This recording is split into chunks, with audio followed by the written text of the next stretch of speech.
Why not? Why not? Boom, boom, boom, boom, a boom.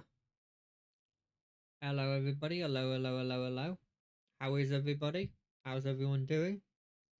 We won't even start the major stuff before we actually get to the time I actually said we were going to start, because that only seems fair, right? But I was getting bored, so I thought I'd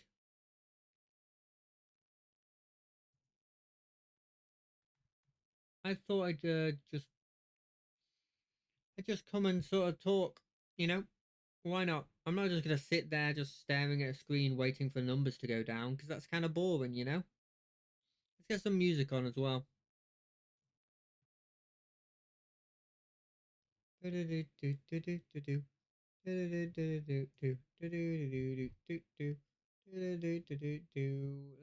this on.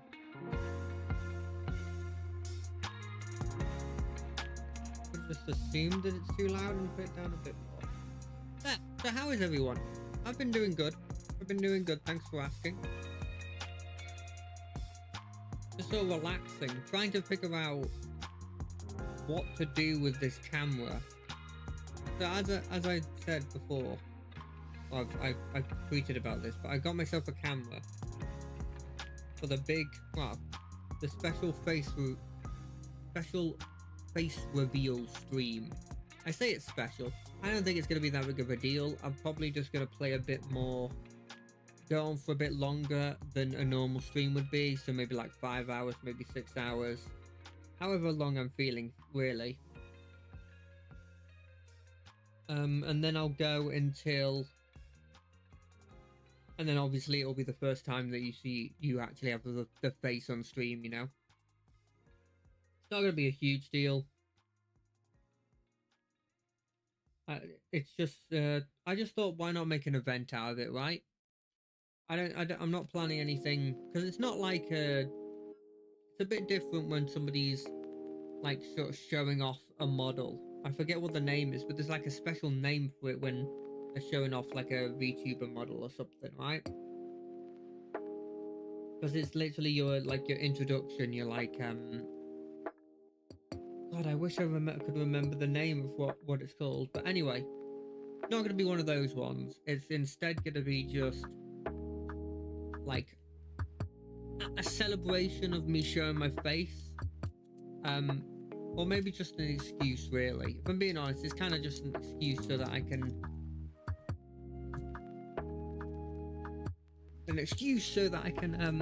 I can just do a longer stream and maybe even potentially get close to, if not if not like finish the Rogue Trader, because that would be an incredible thing to start off showing my face, is to finish off what is at this point the longest like repeated game that I've played on stream, longest sort of series I've done on stream, you know?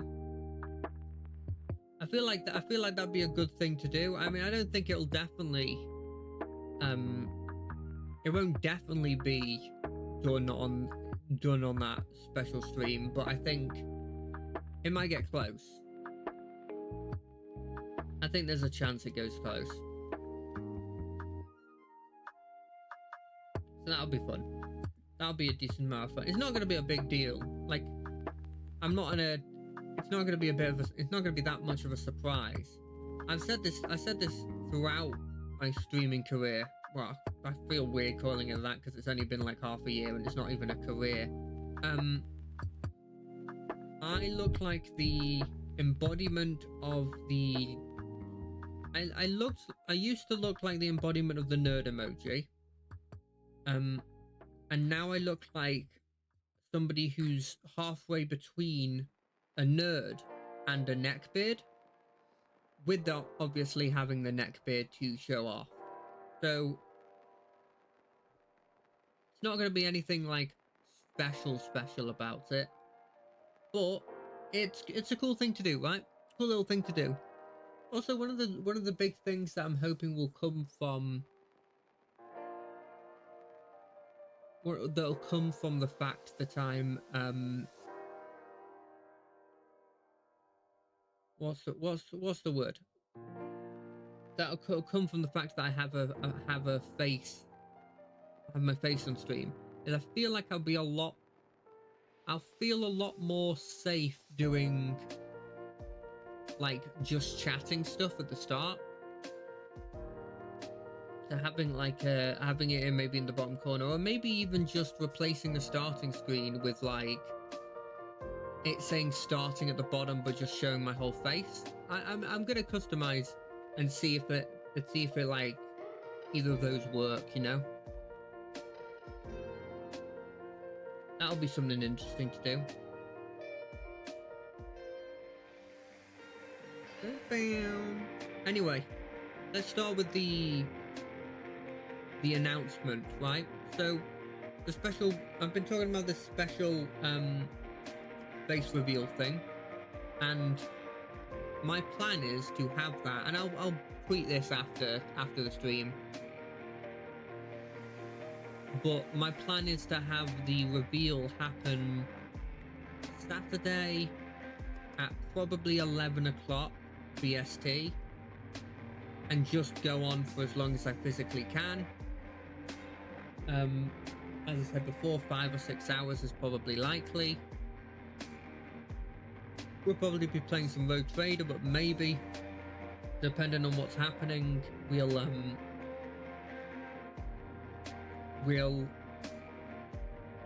switch up games. You know, if we're not feeling like just playing one game was the way to go, we might split it up. I know it sounds like I'm being a bit casual with it, because generally I think it is a kind of a casual thing, because you know it's not a big deal. It's just me showing me, you know, on stream. I've been actually having like a bit of a conversation with a couple of my friends and my mum and stuff, friends and family, about where I want to put the camera, because when you have it, like if I have it directly in the middle of my two screens, then every time you see me, I will be looking off to the left or right, and so I don't know if that is engaging as having it in a different place, potentially having it directly under my main screen, and having it so that when I'm playing the games, which most of the time I am, you will have me looking not necessarily at you, because I won't be looking at the camera, but instead I'll be looking in the same general direction. And I thought that might be decent, but I'm not sure at this point. I'm really not sure. I should have thought about this a bit more on the weekends, but I got it Saturday, and I got it late Saturday because somehow the person who delivers it, the Amazon delivery guy, had gone past our Ring doorbell, which is supposed to detect motion, and had been able to, ignored, by the way, actually ringing the doorbell, because it would have detected it on the Ring doorbell if they had rang. Went past the doorbell, all the way to our back door, put it on the back door, and then didn't even put something through the door like the Royal Mail would do, which to say, hey, we put it at the back door. No, it was even worse than that. It wasn't the back door, it was in between the bins. And so I had to like try and find it. Like it was, I had to actively go out of my way to try and find it, because I got an email from Amazon saying it was delivered, and I was like, I haven't had it delivered, you know? So that was a bit of an ordeal. So it meant that I really only had Sunday to sort of figure out what to do. But you know, it was a bit of a busy Sunday. There was a part of my family had a birthday, and so for the most of the day we were over there. So there wasn't really much time for me to do stuff. There was a part of me that thought maybe not even to do the special stream and just to go ta-da and have my face on the screen. I even had a scene made for sort of me in the bottom right hand corner, and both the gameplay one and the starting screen, you know, the ones that I use the most regularly. But I decided to sort of, why not make it a bit more of a thing, you know? Try and get a bit more, make it a bit more of like a, maybe it'll attract people. I don't know why they stay after they see me, but why not? Why not? Why not? And for, by the way, for people who don't have this kind of culture, I probably should preface this by saying British people are really into self-deprecation, and it isn't me like being depressed or trying to fish for compliments. It's just part of our comedy at this point. Right, let's start the game. I like having something to sort of get rid of all my conscious thinking. So I'm gonna just start bringing back. This is an oldie, but like, let's try and get hard mode complete on every blooming one of these weapons. Starting off with the pistol. We'll do map 1 because map 2 is kind of scary. And by kind of scary, I mean incredibly scary. Anyway, let's just go. Why not? Let's just talk about the week. So I've got a couple of things that have happened. A couple of things that actually happened like literally just today. So I'll tell you what. I'll talk about a couple big ones instead of going from Monday to Tuesday to Wednesday like I normally do. You know what? I won this clone sentry. Why not? So we've been having a driveway put into our onto our house. Like we're taking the front garden and turning it into a driveway, right? I know I'm so posh, and it's not what you think. It's not as if we've got a ton of money and we're building a highway or a driveway or something. It's kind of a necessity because of the amount of cars we have, and it's literally me and my mum saving up a bunch of our money, and like, you know, borderline blimmin' going bankrupt on some of this stuff. But yeah, we saved up, we got it done, and so we were sort of, it was done on Friday, and we were like, okay, they said that after Friday, give it a day to sort of, you know, set and everything, get it to cool and set. And then after that, you can use it. And so on Sunday, we were like, after my mum got back from just going out or something, we decided we test it out. And we had one of her friends round who had a bit more of a bigger sort of like outdoor kind of 4x4 style car. And so we had them test it, and immediately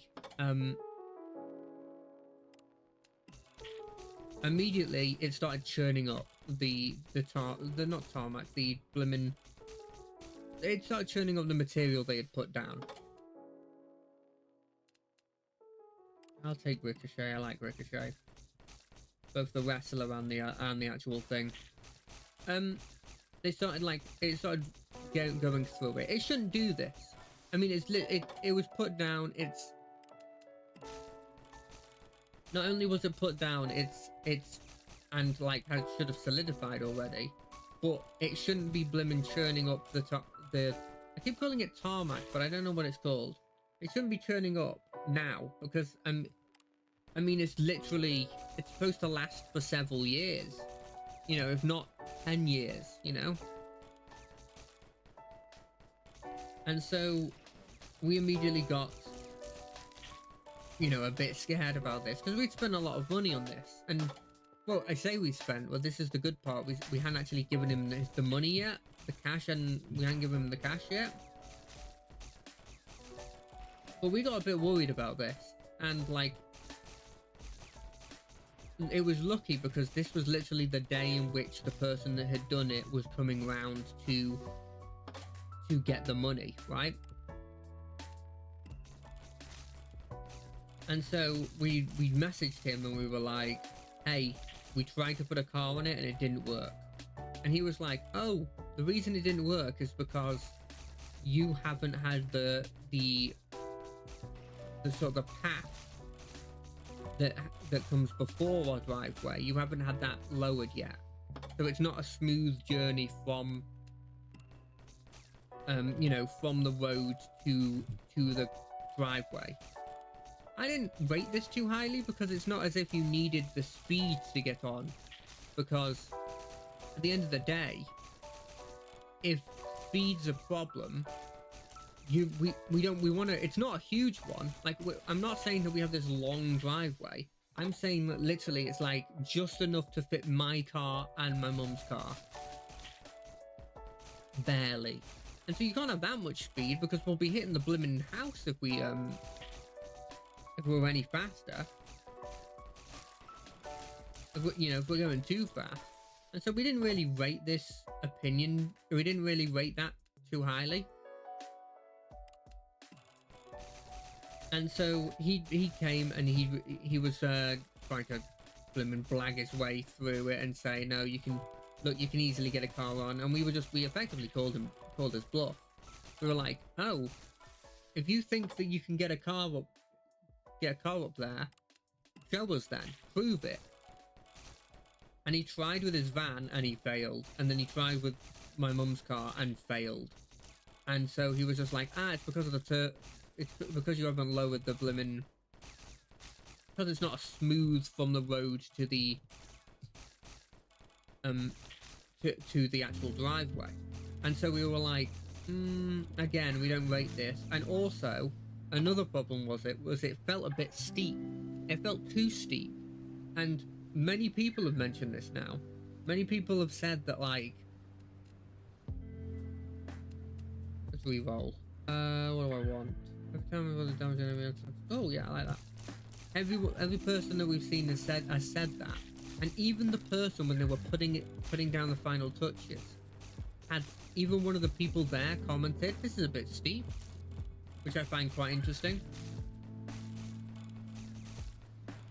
And so both of those together has made it kind of a bit of a nightmare, honestly, at this point.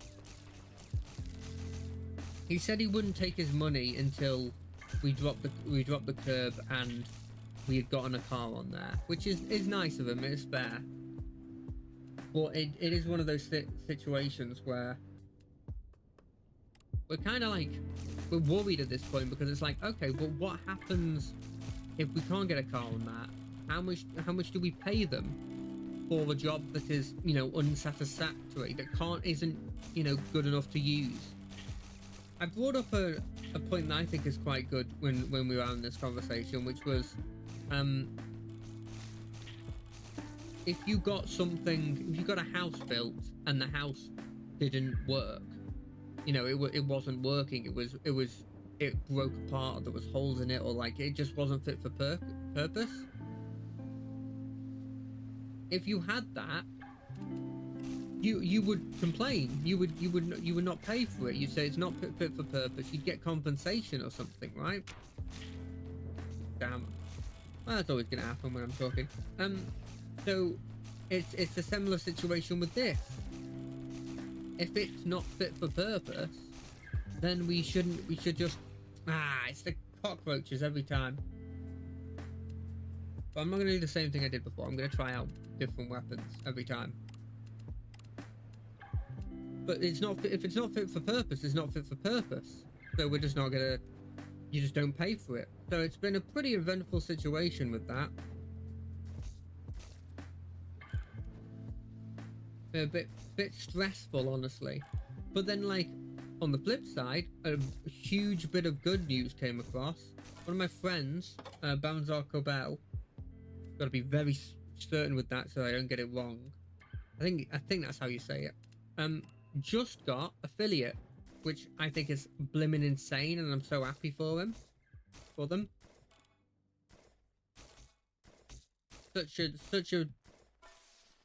Such a huge deal, and it's something that he's wanted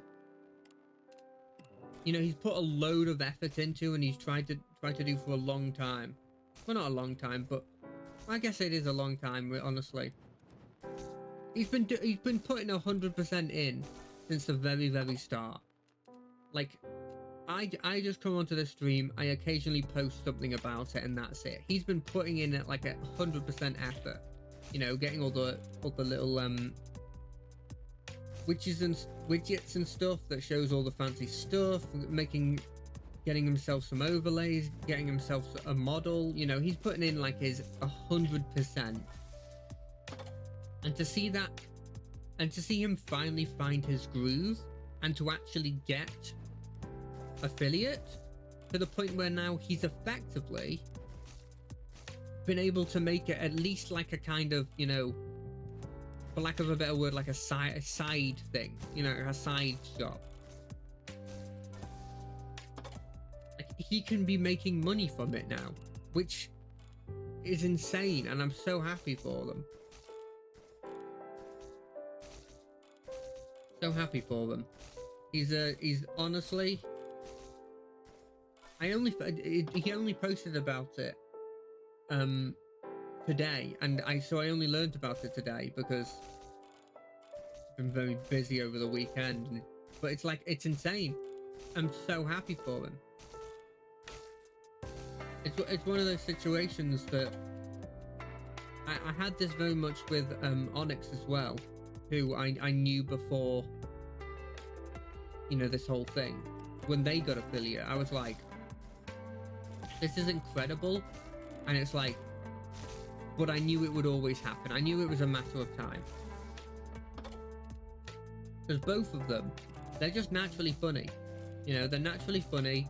They're naturally entertaining to watch. They're naturally, like, knowledgeable on a lot of different subjects that are very interesting to listen to them talk about. And they always put 100% effort in.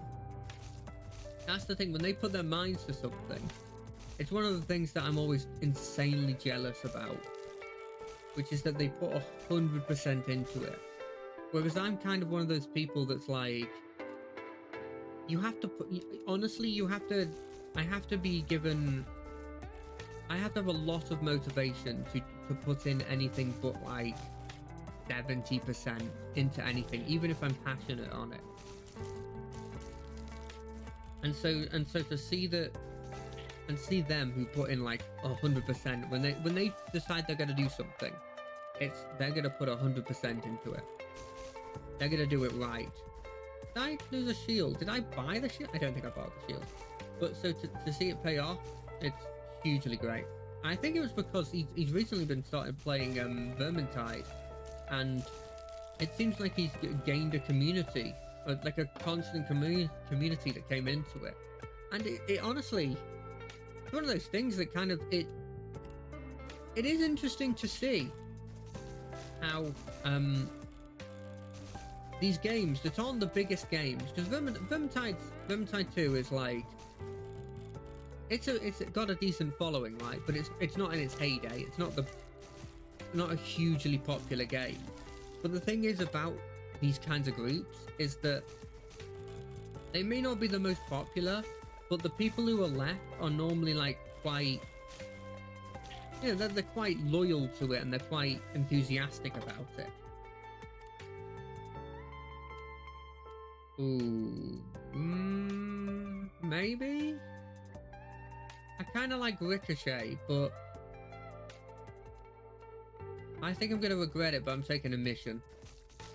But yeah, it's a huge surprise, and a huge good surprise, honestly.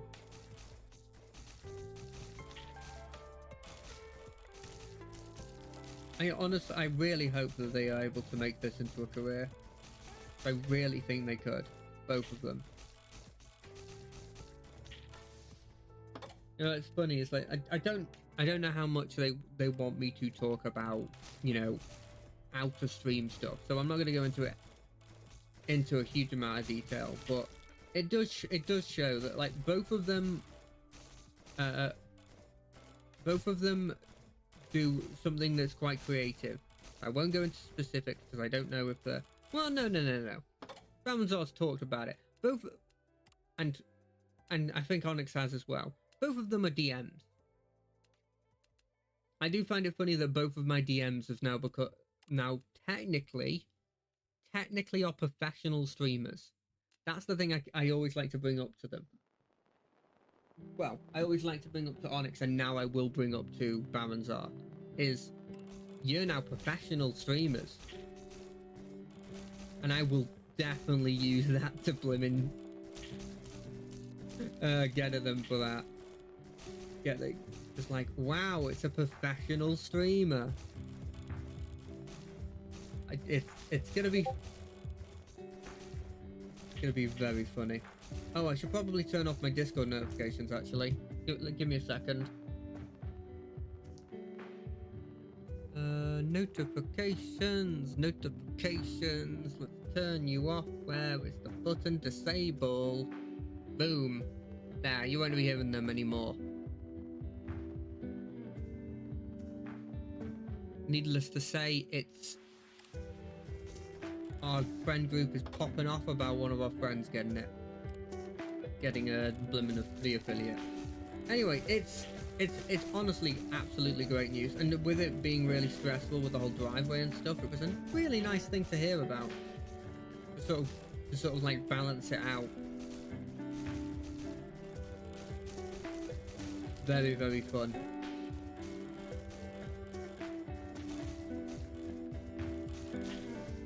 Ooh, I think we've got a decent build here. I think we've got a very decent build here. What do I want here, though? What would make it a better build? Every time you shoot, fire an extra bullet, there's a 100% chance. Lowers my fire rate, and I quite like my fire rate at the moment.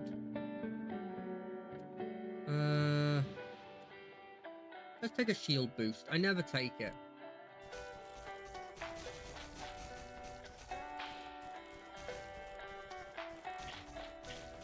I never thought that the percentage charge thing would be perfect on something that shoots multiple times.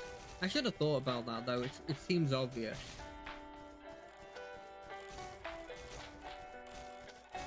Oh, by the way, another thing, by the way, and this isn't related to my week, although I did see it this week, so it's kind of tangentially related. I saw that there was a new, they showed off what the new twist format in Hearthstone's going to be.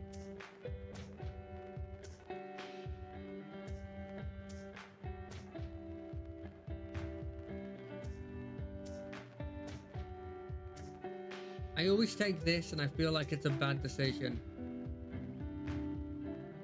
I feel like I'm gonna take point blank. Oh, it gives me a little circle as well. That's kind of cool. But yeah, the new twist format is very much like you have a hero, and the hero has a custom deck and a custom passive ability and a custom hero power, and you just fight other people that are using these decks, and all it costs is you having whatever legendary that is. Which isn't a small cost for somebody who's playing free to play, but you'll get at least 3 of them for free. And the other 2, there's 2 others that you get from just buying a card pack that you can do with money, and it's quite easy. So I am very much looking forward to that. There's one that's all about Cthulhu, and Cthulhu is like one of my favorite decks. So to be able to also see that deck, play that deck, and hopefully it's decent, I'm all up for it. It's very much one of those decks that's like, you know, it's the ones I always like to play, which is like a threat, increasingly larger threats. That's always my my favorite idea. That's gonna be fun. We're definitely playing that when it comes out. I think it comes out around, I could be wrong, but I think it comes out around June time. So we got a bit of time. But when it does come out, ooh yeah, we'll be playing that. What's this? If a doom round kills an enemy, fired, piercing rounds, not very useful. I could take glow for movement speed. You know what I don't understand is why you would ever play, like, always in this vision. Like, it feels like it's such a like a debuff. Yeah, you've lost your legs, haven't you? It's interesting that he has it where the legs are the enemies instead of like the legs of this boss are the big bads instead of like, oh, I just lost that health immediately. Well, it's fine. It's like I lost nothing. 10% chance for triple damage. Ooh, triple. Yeah, that was fun. Other than that, let me see. Monday we played. I think we played some Hearthstone. I'm gonna guess because that's normally my go-to whenever I don't have an idea of what to play.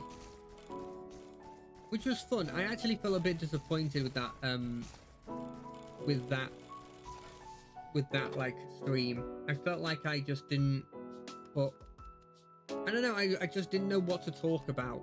I felt like I was very sort of flat, and even the bit when I started talking about the game, which is normally like my fallback, which the whole point of these ones is that there isn't really a fallback for me. I just don't think it was very entertaining. I don't know if I always compare it to like, okay, would I listen to somebody talk about that? And I don't think I would. Obviously, I'm biased because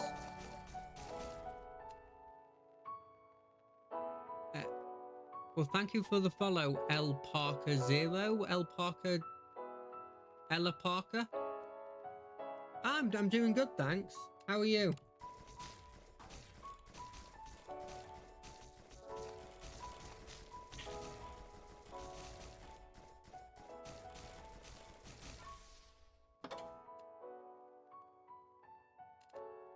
What do I want to take?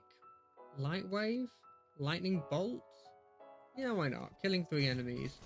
I kill 3 enemies very quickly. But yeah, I didn't feel the best about the last Monday stream. I just don't feel like I put 100% into it. But I think I got better over the week, because on the Wednesday stream I felt like it went a lot better. I mean, it always helps that the Wednesday stream I always can fall back on. A lot of that stream is me narrating what they've what's written down in the game, right? There's always that fallback of I can always just sort of rely on the game to give me something interesting to talk about. What's this? Cone circle vision? I guess, yeah, that's better. I think vision is just incredibly understated in this. So yeah, on Wednesday we did Rogue Trader, and we saw the effect of not having that one companion that we were effectively relying on. I didn't realize how much I was relying on them though until I didn't have them. And that did happen in the previous act when they sort of like stripped us of all of our companions and gear and stuff. But I always just assumed it was because I didn't have my gear.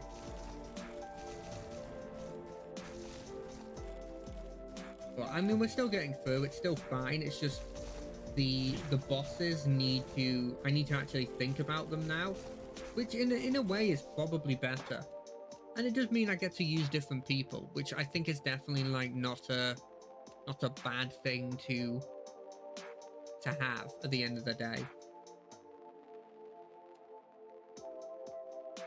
I was getting a bit too relaxed in terms of the strategy and everything, and being able to try out maybe some of the psychic powers that I just hadn't been doing is you know, it's never bad. Especially now that I can reliably deal with the consequences of psychic powers, you know? And I've been saying it like over, like here and there every time I've been playing that game, but like I don't know if I wanted to say this I don't know if I had the confidence to say this when I first was playing, when I was like half in the starting point of it. But now that I've played up to near the end, like to the second to last act, I think I can confidently say it's like it's probably up there as my favorite RPG. And it might just be because of how much like care I have for the actual world that it's based on. But like I think also one of the biggest things I'll say about Owlcat Studios, is it Owlcat Games, but the people who make Rogue Trader, is when I had played their previous games, although I found the combat system a bit too complicated and the encounters a bit hard, the one thing I'd always bring up, and the one thing that kept me going for so long in that game until I had to give it up, was the character, like how they made the characters unique and interesting. How the characters that would normally be like one note, that would normally be like, just be like, oh, this is the generic good guy who sees the good in everything, and you know, he's always going to be on your case about doing anything that's remotely not evil. And like sort of taking that trope and sort of always putting their own little twist on each of them. Even having characters that I don't think you'd ever see in normal RPGs in their game. Like this paladin that's like incredibly sort of like cold and strict, but in the end of the day he is still working for the forces of good. He's just like order without any empathy. Bullet damage, bullet size, bullet speed goes up. Shooting enemies that are on fire decreases their fire cooldown. I want birdshot. Look at this. Yes, this is what I wanted.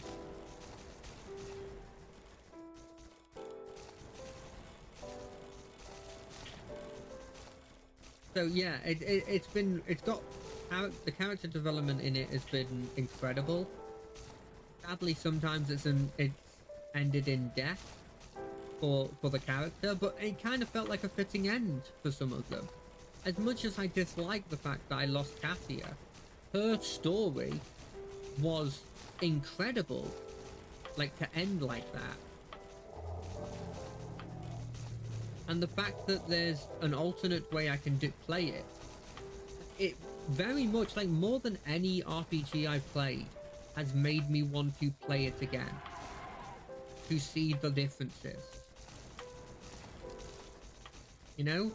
Just to see if like, oh, but what happens if instead of doing this, I do this, you know?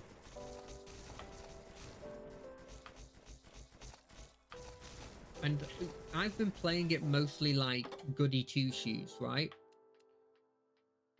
I can't imagine how it would go, what would have changed, who would be in your group, and how they would react if you played it differently. If you played it as not goody two-shoes, you played it as like incredibly order related, but to a horrible organization, or you played it as like a scheming, like evil person that'll do anything for power. What would happen?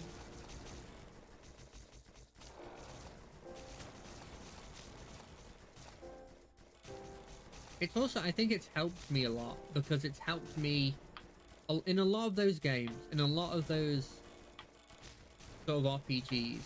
I'm very much one of those people that, like, if I like a character, I've gotten into that character. If they're committing horrendous atrocities, I'm probably still going to try and, even if that's not my character, I'm going to sort of chicken out and not want to kill them, you know? Not want to take those big decisions that will potentially change, like, you know, mean that I never see that person again. But in this one, I feel like I've sort of booked that trend, because I've I've actively been going out of my way to choose what I think my character would choose, the character that I've decided to play from the very start. And I honestly think, just in general, that's going to be a hugely important thing for me, just in terms of role playing in general, to sort of get over that hump, sort of bite the bullet, and like even if it's going to be an awkward situation, if it's what your character would do. And I know that those words have been tainted in a lot of in a lot of TTRPG spheres. The whole, oh, it's what my character would do kind of thing has been always like put towards people that are like trying to do it to just murder random people in the group, you know, that kind of stuff.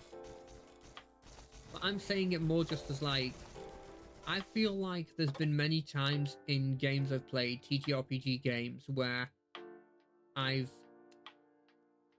been sitting there and going, well, reasonably my character would not be allowing this to go across, but the people in my group want to do it, and so I'm gonna try and have to come up with a reason why they would be okay with this. Like, I'll have to I think of changing my character more than I think of objecting, you know? Which probably sounds weird to most people here, that I would just change my character more than I would just, you know, I would rather change my character than be involved in an awkward situation.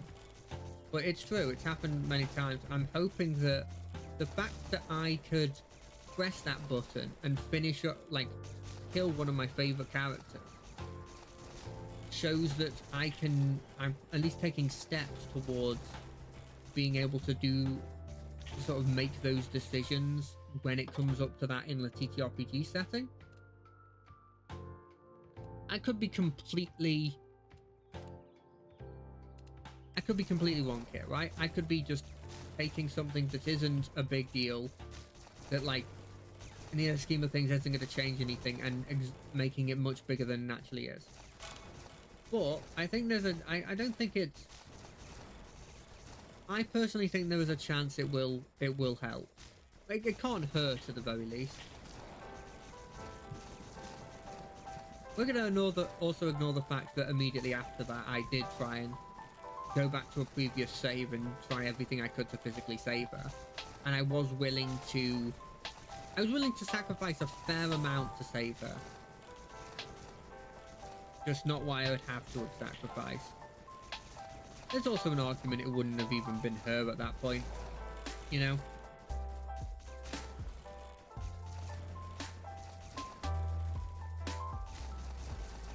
You know, it's one of those things where it's like, start going into the whole philosophical discussion of, like, what is a person? I do not want to get into that.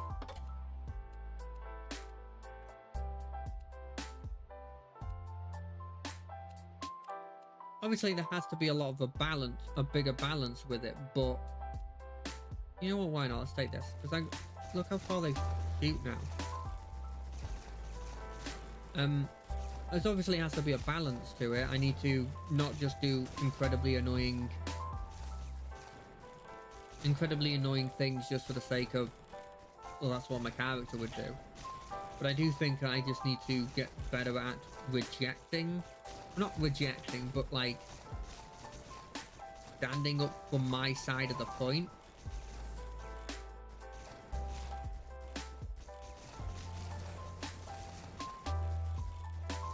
Somebody that I'm in a lot of D&D games with he's very good at that. Well, there's honestly a couple of people who are very good at that. I sort of just saying their point, and it's like, damn, it's one of the parts that makes their character so good a lot of the time. They're able to sort of make sure that character gets across what they feel, even if we don't actually go with what they feel.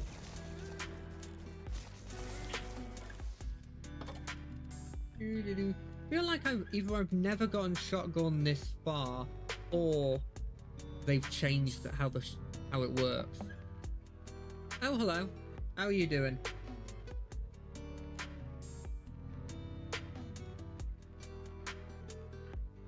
Oh, I mean, both of them don't really work. If I'm being completely I'm just giving you some creative criticism. I don't think the second one really works. I like the first one though.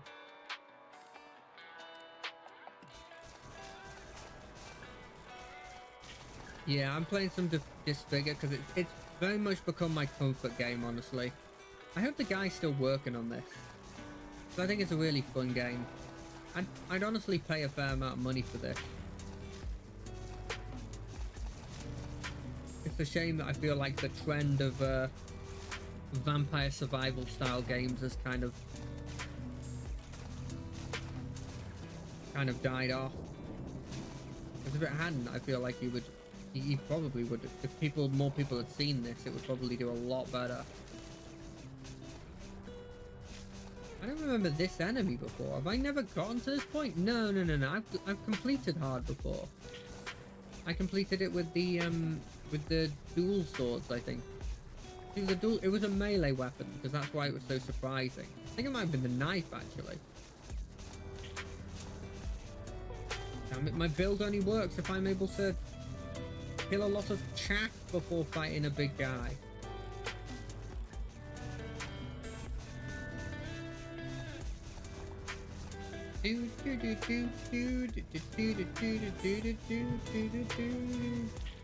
That reminds me, actually, you joining the chat reminds me that I need to have a look at Lancer again, just to figure out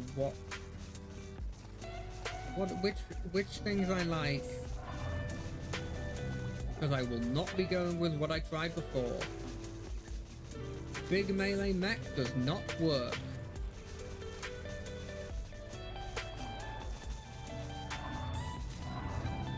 At least in the configuration I chose, big melee mech does not work.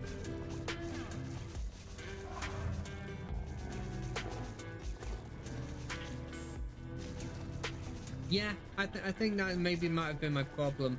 I think I focused too heavily on like every physical, like every bit of equipment that made me more tanky, and instead I should have also worked on making it myself faster, or just giving myself ranged options, and instead of being a big melee. I can't believe I did that. I was so close. Instead of being a big melee boy, being just a big just a boy with a lot of guns and also happens to have melee, like being a bit more generalist might have worked. But I don't know, I kind of want to try something different. I feel like if I'm gonna be like tanking a lot, I want to, because it's weird. Lancer feels like it's very much has those sort of like not all of the traditional RPG roles of like tank, DPS, healer, but it feels like it definitely has DPS and tank as like roles. In terms of specifics, I mean, I'd have to look again. I mean, they replace healer with like buff debuffer, right? It's more just like,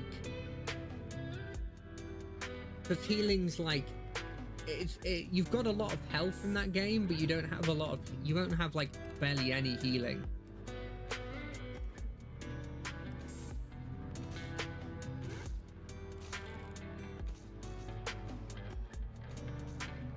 Yeah, I mean but that's the thing, like that's his niche. That's that module's niche, is that it has a heal. Like they have to go out of their way to make one that just has a heal, because none of the others do. Oh yeah, of course, also being Aussie. In terms of like what I'd like to give in particular, I mean, I wouldn't mind trying out being a tanky person when we get more tools, you know? But I think generally I might just start off as like a more generalist. You know, take the medium sort of frame that medium mech frame, just pick like a decent ranged weapon, a decent sidearm, or a decent like offhand melee weapon, and just sort of play it a jack of all trades kind of thing.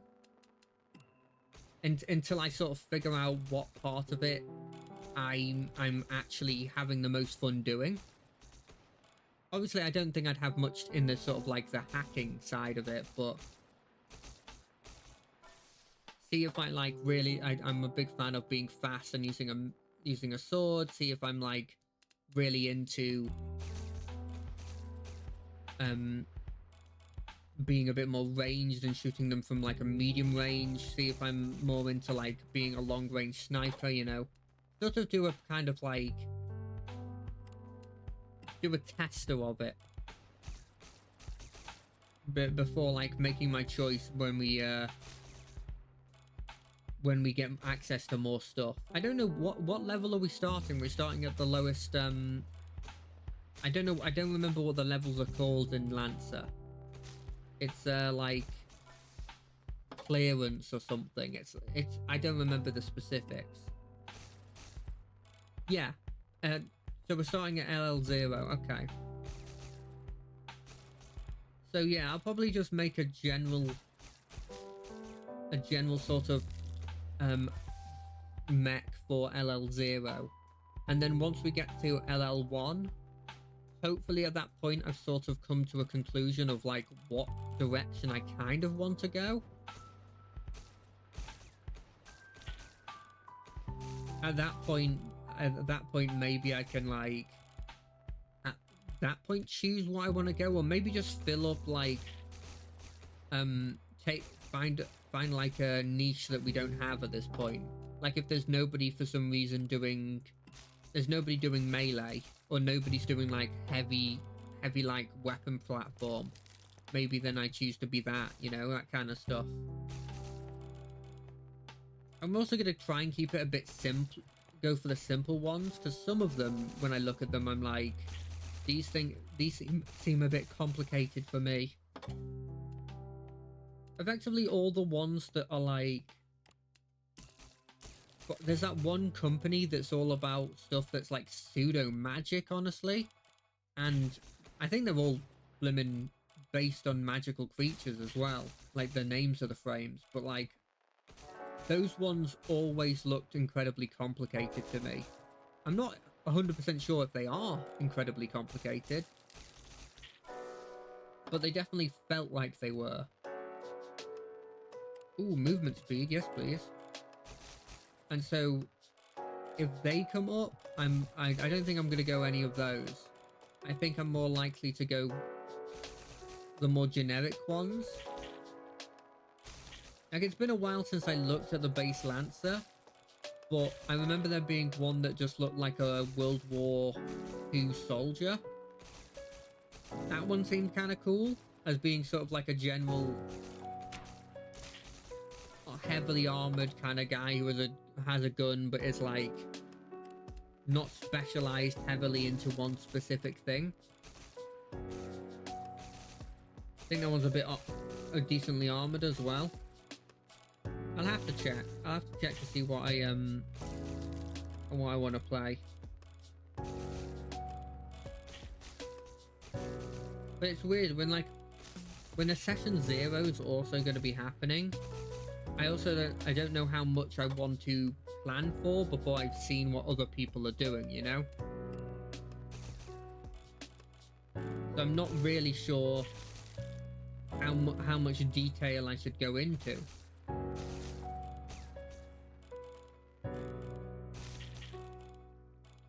But we'll see. I'll have a more of a think about it now.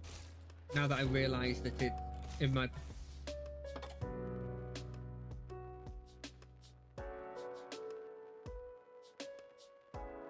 Okay.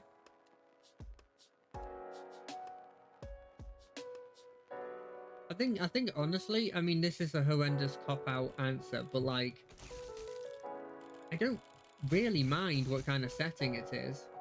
So I will probably, I will step in if nobody's like saying anything about what they want the session to be, because I know that generally our group normally can be a bit indecisive about how we want the setting to be, or like just general decisions. But if other people have like bigger, like other people have bit more decisions, I might just take a like a back seat on the kind of that kind of stuff. Because I honestly, any kind of sort of setting would sound interesting to me. If we were playing like corporates where we're working for a big organization, if we're working as rebels against like a kingdom or something, if we're, you know, all of this stuff sounds interesting to me. I think generally, I think the only thing that I kind of want to be a definite is no matter what happens, I kind of want there to be a bigger organization that sort of gives us the missions. I'm not sure if I want us to be truly independent, you know? Like, I want there to be a sort of a somebody that is sending us on these missions, or at least giving us the choice of these missions. That's a bit worrying.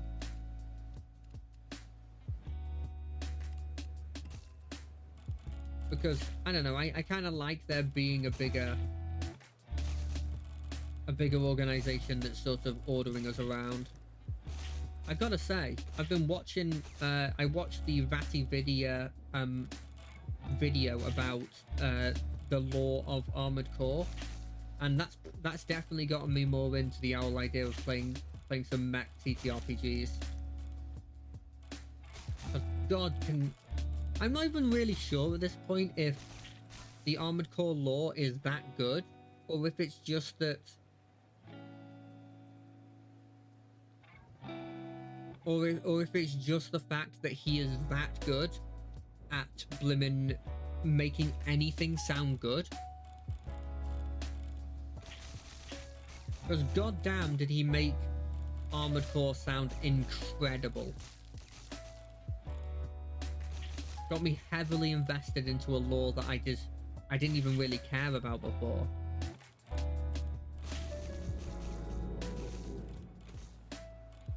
And when I kill an enemy, it turns into that. Okay. Yeah, but I didn't realize that how big the lore is until I had watched the video about it, the VatiVidya video. Like there was a, yeah, like I got really invested in the Rubicon Liberation Front because of all the details that they had talked about, all the people there. Well, yeah, that's FromSoft. That's FromSoft. You have to puzzle all of their lore together. But like the Rubicon Liberation Front, the fact that like this group that realistically you don't even see that, you see the occasional guy like once or twice, and then that's sort of it. You know, you they have a couple of words, but that feels like all it is if you're playing the actual game. And then you actually hear about all of it and like hear about the different like there's like different factions within the Rubicon Liberation Front, and the head of one of the factions, like the dude they call like Father, he's all about symbiosis with the coral. And but he's recently started to like,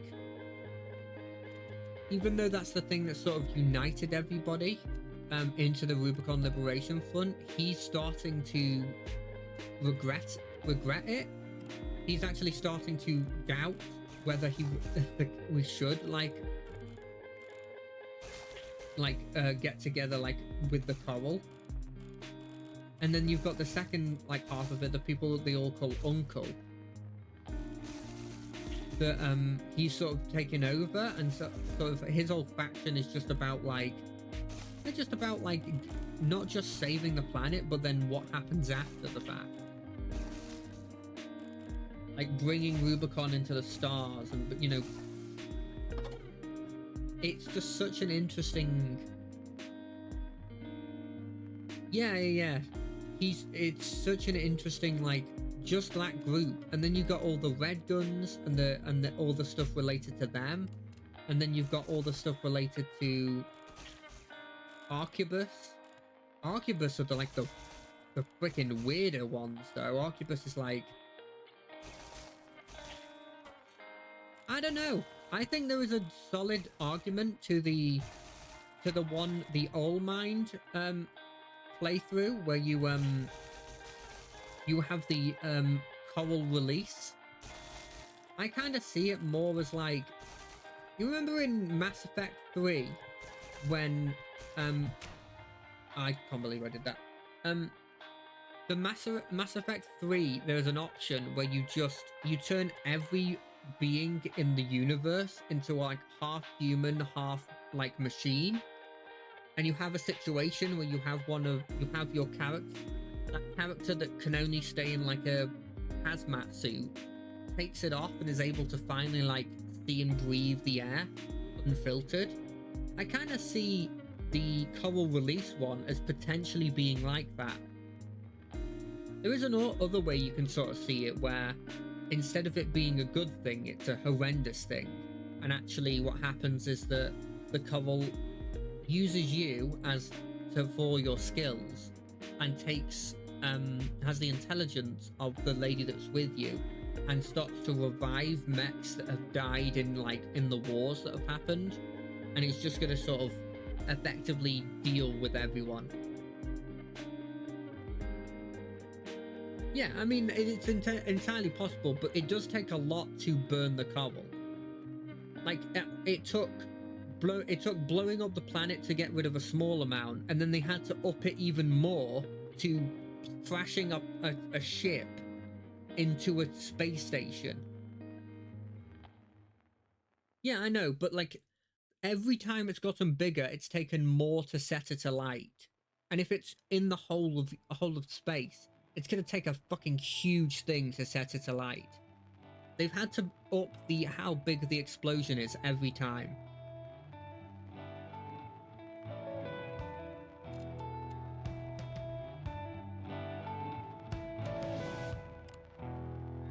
And if you blew it up now, it would blow up the universe.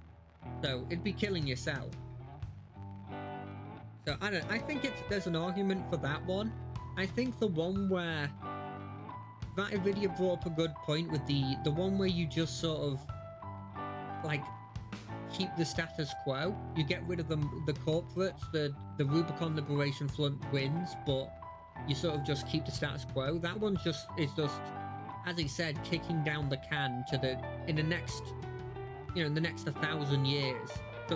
It's just gonna, the coral in that place is just gonna propagate more and more, and then it's just gonna get out of the planet, or some corporations are gonna come again and try and take it.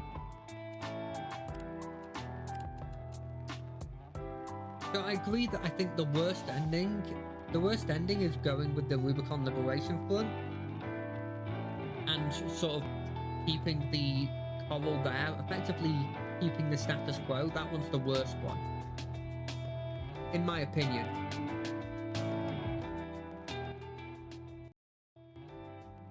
But as they always do, I don't think there is actually a right decision, quote unquote. You know? I just feel sorry for a lot of the characters there, because they come across as genuinely good people, just put in horrible situations. Like, a lot of the Red Guns, they just come across as like, genuinely these just are mercenaries that were sent here, and now because of this, they're stuck in a horrendous situation that they can't get out of. Yeah, it's a real shame about him.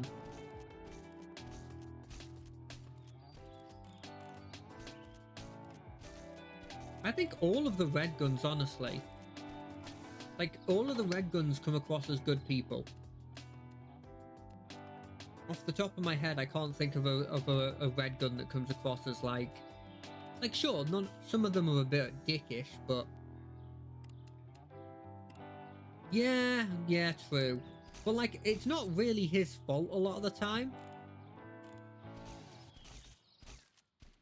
Yeah, maybe.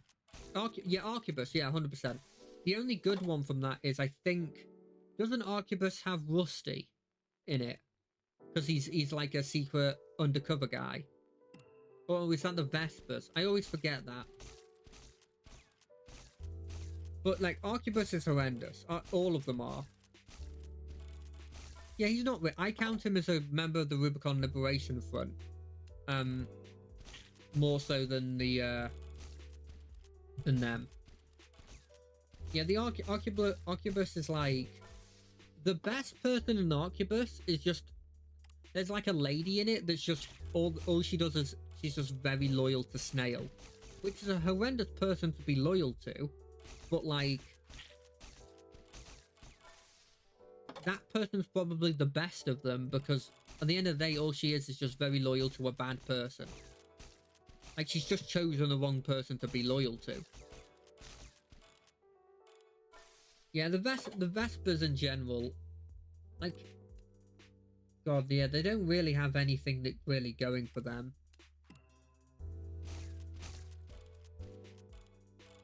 I think the Red Guns, honestly, are just like, they're the group that I definitely would want to have joined. Although I say I'd want to join, I'd have to be Red 13, which is incredibly unlucky.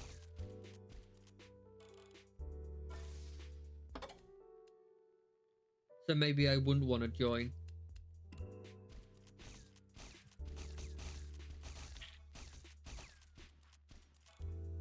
But yeah, it really got me hyped for in Armored Core. It really got me hyped for all the lore and stuff. And like, even like little things like, sure, I hate Arquebus, but I think Arquebus is the one that has the absolutely awesome. I might give the game a go. It has the absolutely awesome like emblems for each of the characters.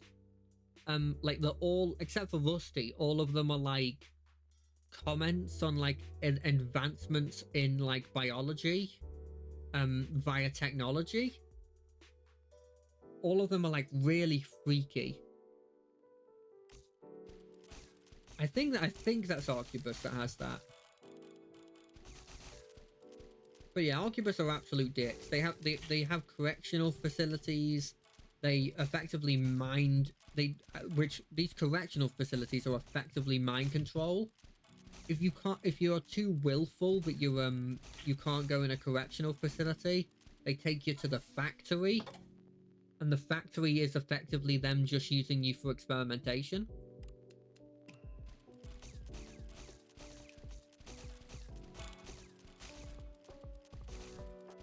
It's like, yeah, this is horrendous.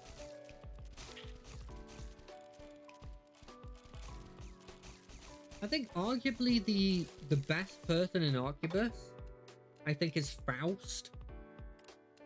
Because Faust is he's supposed to be like the leader of the Arquebus, but like it never comes across that because it's always Snail. But his whole shtick is he just really likes fighting. I think one of the chaddest things about Faust is he's not augmented. I didn't realize this until I saw the video, but he's like the only AC pilot that isn't augmented in any way. He's just an absolute badass at using using an AC. It does make me think though, how much, like, what are the augments doing? Like, how big of like a bonus does it give you to have augments? Does it increase your reaction speed? Like, what's the specifics of it? And they never go into, because like they talk about how originally all of the augmenting procedures that are done via coral, which heavily to me implies that then is augmenting a human for using pilot stuff? Is that exclusively like a Rubicon thing?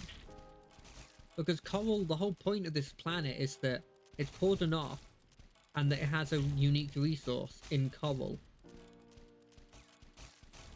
that everybody wants, right?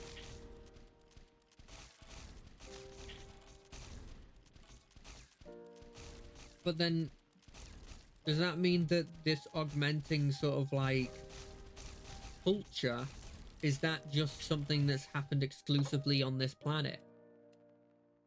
Because I doubt they're able to get vast quantities of coral off the planet. But then you've been augmented before you get to the planet. So that sort of implies that they do have augmentation, and yours is a coral augmentation because it's the reason you can hear the coral. It's very interesting to think about. I'm still interested about what the later generations of augmentation, what they use instead of coral to augment you.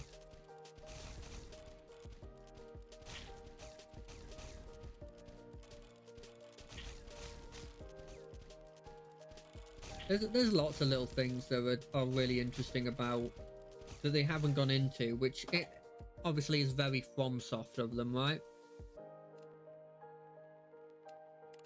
It's exactly what I'd expect from a FromSoft game, is to have a load of answers that have not been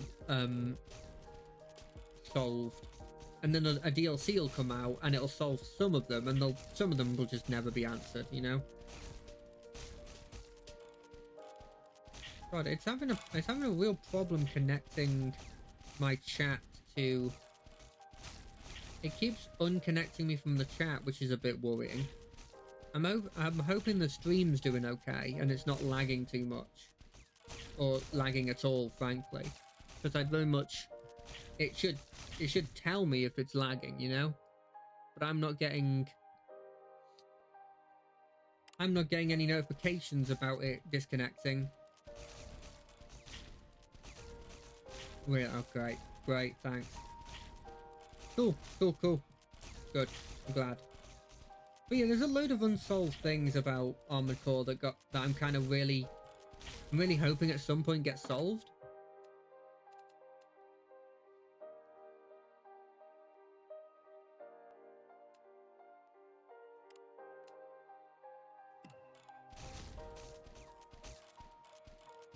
There's also like the whole thing of like, you're infected. You've been talking with Coral, like at some point through it, you get like you can hear the Coral, which kind of implies that you're at least infected in some way by Coral. Which kind of means that if you escape in the burning up ending, you're escaping with Coral in you, which will then propagate and eventually just make Coral on a different planet. It is kind of scary to think about.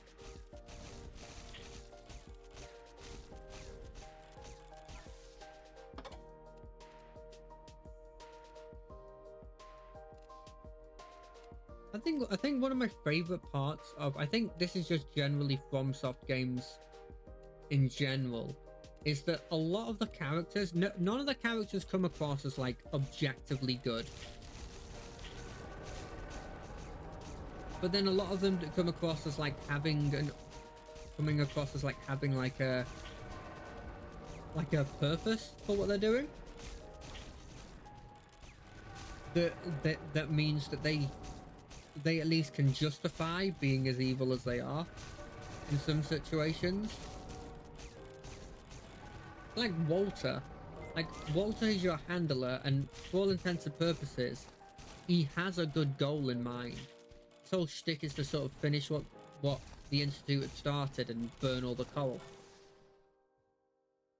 At the end of the day, he even before you had a choice in the matter, he was manipulating you.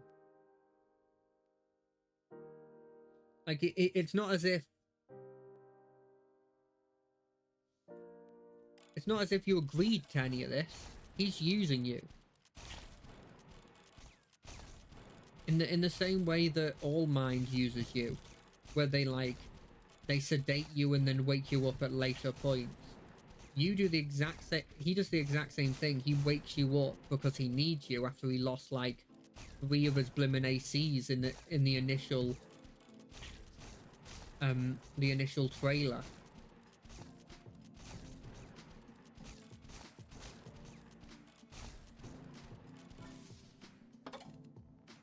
Nobody's, like, objectively good in it, which is kind of fun. Fire rate down, sure. Bullet damage is kind of important.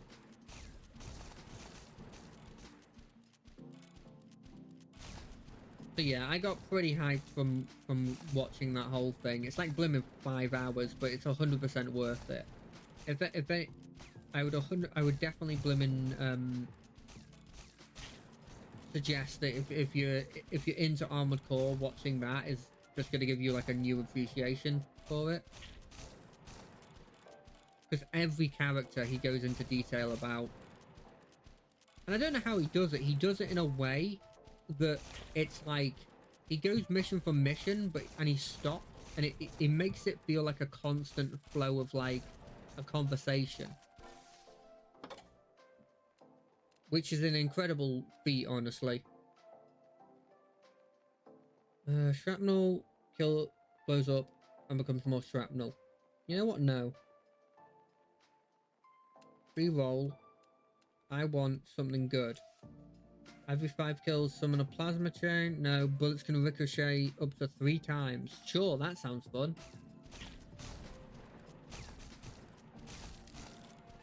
But yeah, it's been very, very good. That's one of the things I've been watching. I watched over the weekend.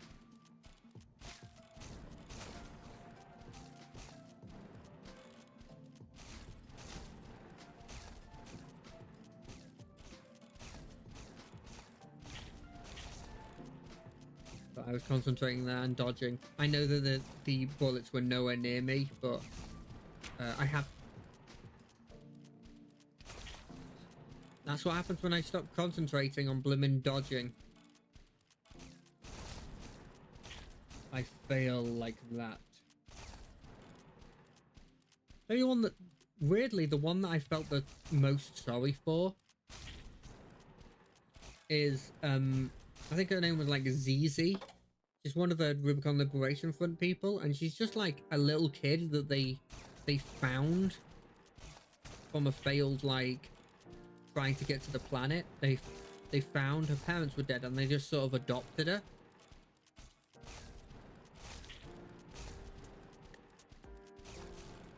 It just, you know, it just feels sad now when you do the base game and you kill her,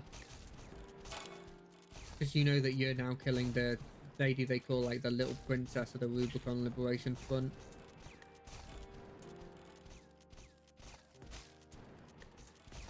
Oh, it honestly, it made me quite sad.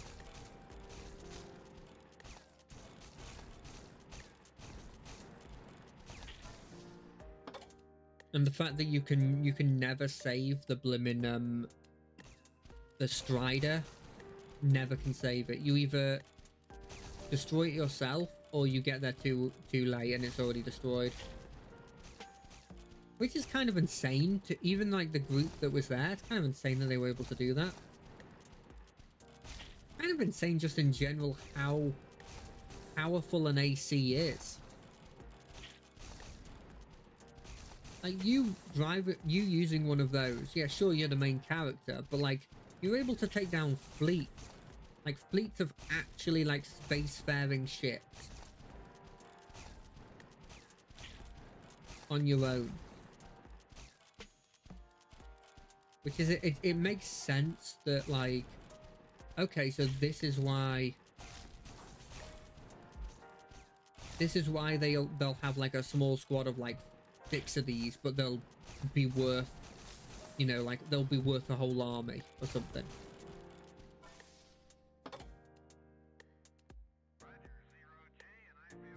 I also kind of like how they gave their own reasoning behind why they're using humans and not robots when they literally can do robots.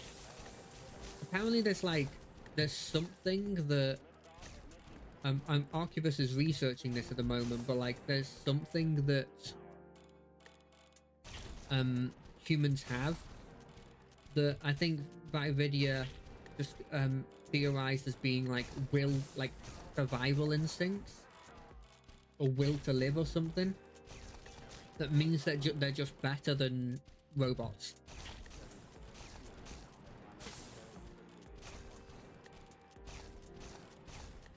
Which is quite interesting.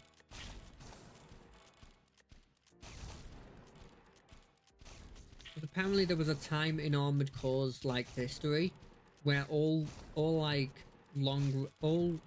warfare was done via robots, and it was done from like long range. It would all be like long range like weaponry. And then somebody started to realize that like, oh, if I get like yeah. They realized that, oh, if I actually put... Yeah, it's a great excuse. I love it when they come up with excuses like that for why it's not just robots.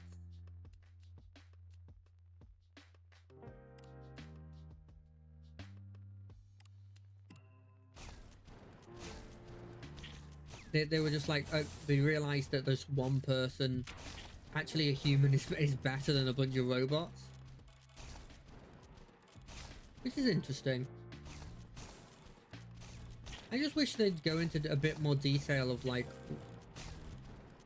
some stuff, but I mean, I'm trying to get detail out of FromSoft is, you know, that's not how they do stuff. Not how they do things. They don't give us tons of detail.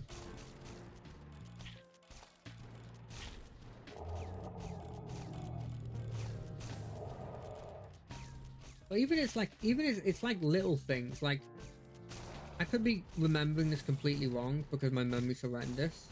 But there's the person we were talking about before, Michigan. I think his like icon, his like emblem is a liger, which is an actual animal. It's like the biggest blimmin' cat that exists, that physically can exist. You know, it's a lion and a tiger. But one of the biggest things that happens with a liger is because of the crossbreeding that happens from it when you make a liger, you actually they can't breed. They're not a actual species that can live on their own. They can only be made. They can't actually make more of themselves. And so it's kind of cool that it's quite obvious that Michigan made himself. Yeah, like I think there is like one or two that can make more of themselves, but they're very rare. But it's very wholesome that guy then sort of made himself his own family. It's kind of like he made this company through people that he like. The initial people were people that he either had like a long time frenemy kind of thing going, or was like was somebody that he caught, or what was caught by his number two, and that he sort of made himself his own sort of family of like people that were kind of like either criminals or like weren't the top brass in anything, right? And so he made his own family, and it's kind of like he made a family because he couldn't make his own one. Like little wholesome things like that. God, I love Michigan. Michigan's the best character. I think everybody says Michigan's the best character.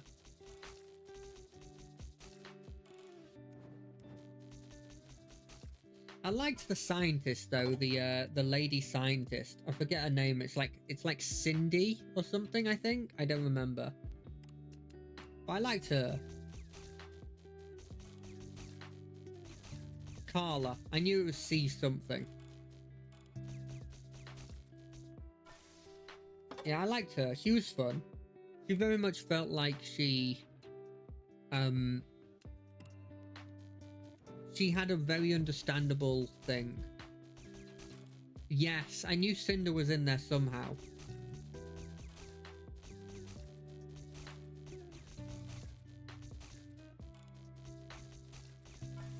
But yeah, she comes across as just a really nice character, you know?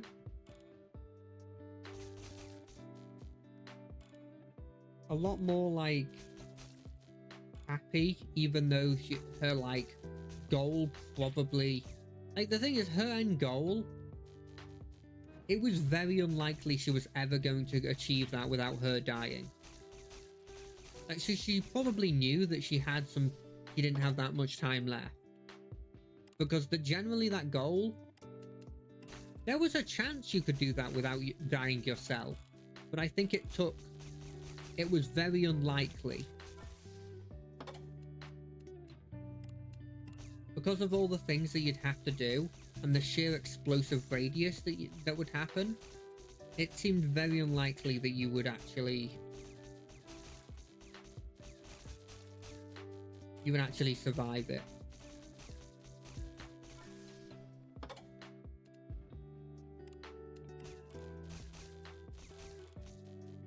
So she was pretty happy, and she was a cool character, and she had that cool AI that she made. Good old Chatty. That I mean, I've never felt as sad for an AI as I did with Chatty. Chatty never gets a good time in literally any of the blimmin' endings. Justice for blimmin' Chatty.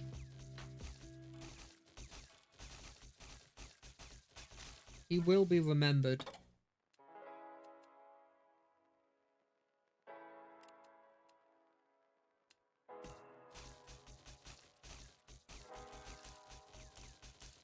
But yeah, that whole thing was really fun to watch.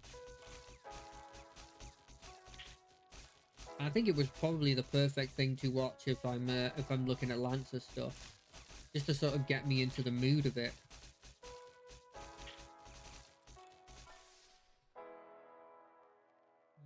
Fire rate or bullet damage? I think bullet damage is probably the best way to go. I don't know if the percentage is going to add too much to it, but shrapnel, it's not a huge problem. Charged bullet? No, fire rate's kind of my thing.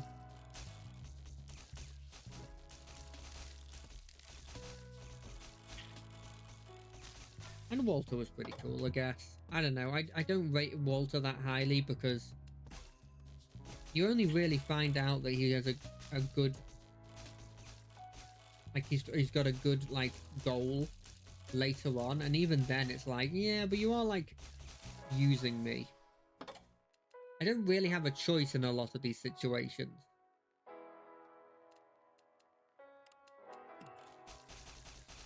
Like, yeah, sure, I understand that to a certain extent what you're doing is, like, generally good, but it did use me and many other people to get that thing.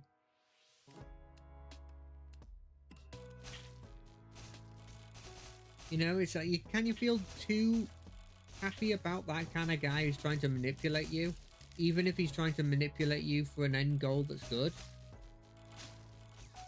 You're gonna be pissed off at the guy, right? I would be, at the very least. Doesn't feel like it make any sense to slow them down if I've already frozen them. I feel like I don't want this route. I'll take the reroll. I don't really know what outflow is.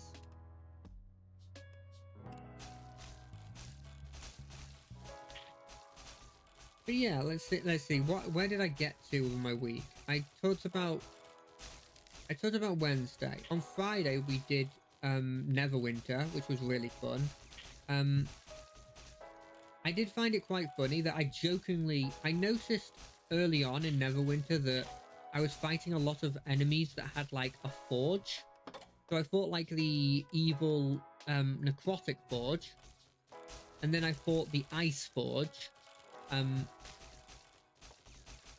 both of which were making constructs of the respective like element effectively.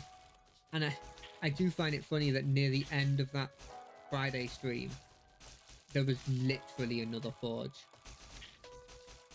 Literally, they said, and there was another forge. It's not the main part of the story. It's like the sub boss, you know, the secondary boss. But the fact that there is another forge is just absolutely hilarious to me. It's like I put it in the title as a joke, thinking they wouldn't do it again, but no, they just did it again.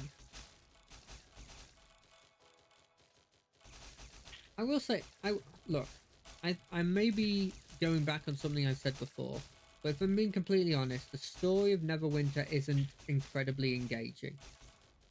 It's pretty generic, but what I will say is every place I've gone to has kind of had that little bit of magic because it's made me think of potential ideas for like cool ideas for like creatively for like kingdoms and minions and stuff. I've said this before, but and it also has had that kind of that weird feeling of like I've been playing D&D for a while now, and I've never done a base D&D sort of like setting game. All my friends that DM like to homebrew, and honestly, probably would I do prefer it when they homebrew. Um, but damn, is it interesting to see the stuff that you've seen. You've seen like, ooh, this might be decent. No, wait, Pierce. Pierce decent. This is kind of decent. It is weird to see that things that you've been seeing in books for a while now actually like made in a game. And weirdly, Neverwinter's hit me more than Baldur's Gate did. And Baldur's Gate is definitely graphically better, and the world is better. It might be different once I actually get to Baldur's Gate, because I didn't get to Baldur's Gate.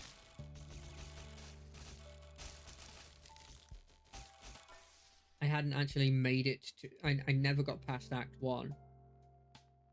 It takes a half a second to wind up. Movement speed while shooting is decreased, but you get increased fire rate. Damage enemies increases the damage they take from bullets. Yeah. I'm going boss killing with this because I don't think shaft killing is a problem. But it is really interesting. And then on Saturday we did some D&D for the first time in I think a month. We had a bit of a break because just people had stuff going on, right? And it was really fun. It's honestly one of my favorite sessions. It's probably up there. I think what was weird about it is like I don't think generally that much actually happened. I took shrapnel and I do regret taking shrapnel, for being honest. I don't think a ton of stuff actually happened. Like, a lot of it was us just kind of doing like a goofy little adventure, which is definitely not what I thought was going to happen at the start of the session. But like just little goofy things like we found like a boat that could fly, and we decided to just take it into a storm. Don't know why we did this. It was almost certainly should have gotten us killed, but we just decided that we weren't going to wait for the storm to subside, and because no one was going around because the storm was there, and so we just decided, nah, we're just gonna take this little boat and we're gonna fly away. If they're not gonna take us, we'll take ourselves, you know. And we did that, and it was just wacky, and we succeeded somehow by like buffing the guy who was piloting it by a ton.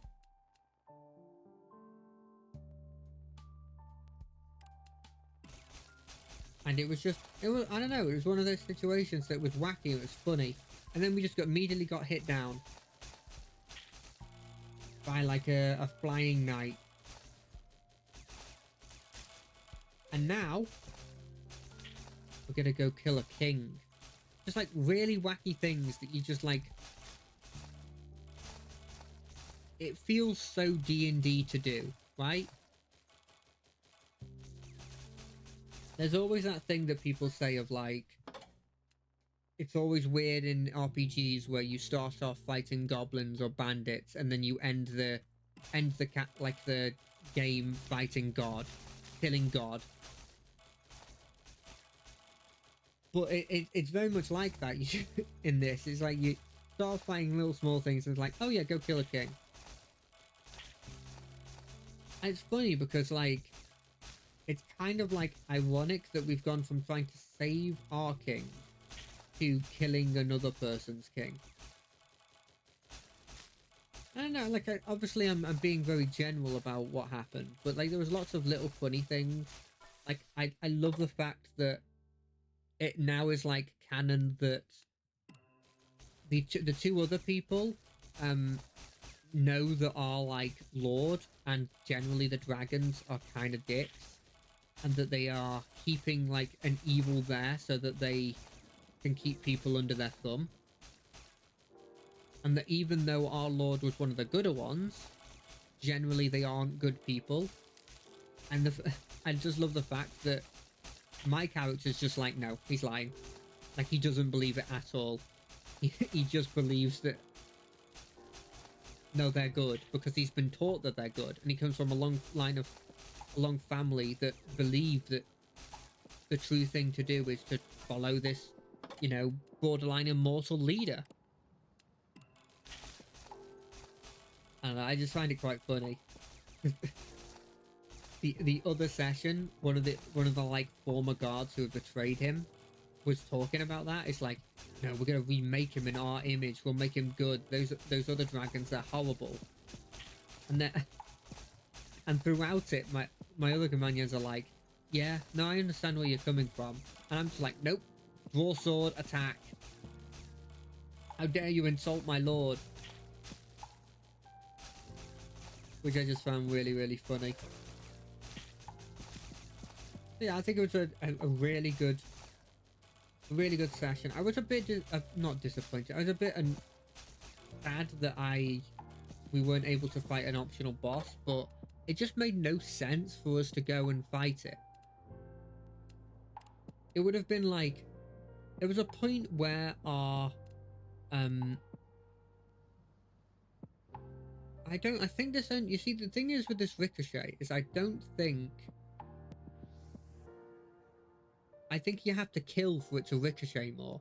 So I think I want this gone. I think I've gotten all I want out of that. Dealing 50% more damage for each pierced. Lower fire rate. Sure. I was a bit sad that we weren't able to fight like the optional boss, but it was one of those situations where we'd have to have like landed our airship for no reason to go fight it, putting ourselves in undue danger. And it was like, well, there's no point in doing that, right? It would make no sense for our characters. Honestly, by taking this thing that would incite that boss, inherently, I did something out of character. It's something I regret, but I had this situation where I was like, I know if I take this, we'll get to fight a cool boss. Or at least there was a good chance we'd fight a cool boss. And so I sort of like, I made the executive decision to bypass what my character would actually have done. And just instead gone, nah, I'm going to take this. Because I want this thing to happen. And it was, as I said, it was a mistake. It wasn't the right thing to do. By any stretch of the imagination. But I do feel like I probably would do it again, if I'm being completely honest. Do I choose shoot an extra projectile? This always goes wrong, but yeah.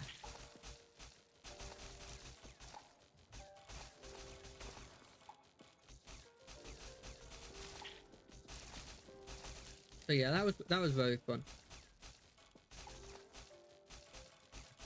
I'm really looking forward to actually these next couple months as well, because a lot of interesting things are coming out. A lot of things that I'm looking forward to in media and just in general. End of May, we've got King and Queen of the Ring for WWE wrestling. We've got Space Marine 2 coming out eventually. We've got there's a fair amount of DLCs. There's a couple of announcements. This Friday actually, there'll be an announcement for a bunch of Warhammer based games.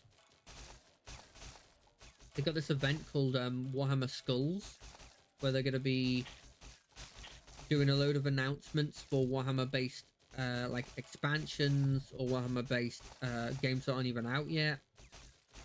And I'm really looking forward to A, them showing more stuff about Space Marine 2 in it, and B, showing off potentially a Rogue Trader DLC coming out this year.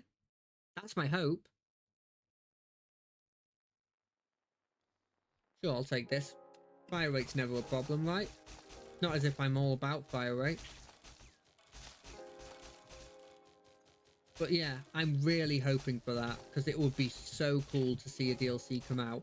I'm kind of hoping, and I think this would be a very unlikely based on where I am in the actual story right now.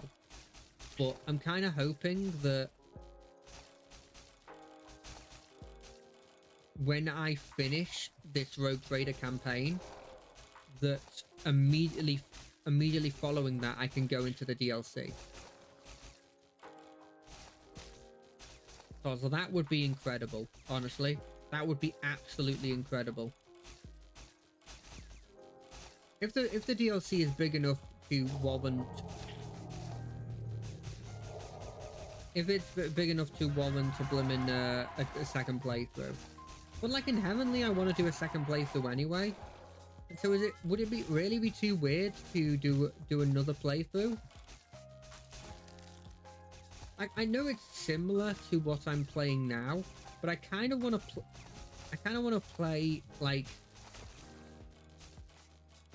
I want to play an evil guy, like a heretical dude that just generally like... Well, I guess he's not evil. He's a heretical guy, but he's also just a nice person. So taking like a mix of like heretical and iconoclast, and just seeing how I can play it. It's like, look, I'm not a dick, but every second while you're shooting, fire rate increases and decreases with the stacks up to 100%. Blaze activates every 3 shots. Blaze damage drop. I don't know what Blaze is, but I took that because I was too scared to take the other thing. And being completely honest, that's all it was. Damn it, god damn it, god damn it, god damn it.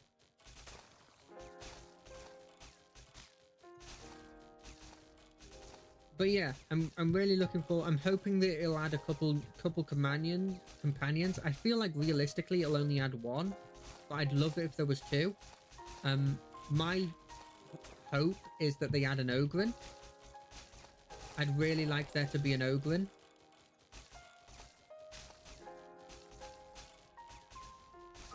And like, that would be really freaking cool to do. I'd like it to see if it was possible. I'd love it if they'd add it so that you can play a character who is a psyker. Sorry, let me rephrase that. A character that's a navigator, because I said it wrong. Because you can be a psyker. I'd love it if they added the ability to be a navigator, rogue trader person. I don't think they will, because it wouldn't make any sense why you would need... Well, it wouldn't make any sense why you would be in such a rush to get yourself another navigator after what happens at the very start in the introduction, because you could temporarily take up that role. I feel like I'm going to lose here because I'm taking too much damage. I don't think I do enough damage. Or freeze enough of the enemies. Yeah. But that would be really cool, right? Or potentially like a couple more psychic sort of ways you can go. My thinking is like maybe another discipline that you could go would be kind of cool. Take this one, why not? I don't know what you'd add, but it'd be cool to do. But yeah, an Ogrin and potentially a Kroot ally would be really cool to have. I'd love to see if they could add... Well, this one's so quiet that it's not even coming up in the audio blimmin' try things.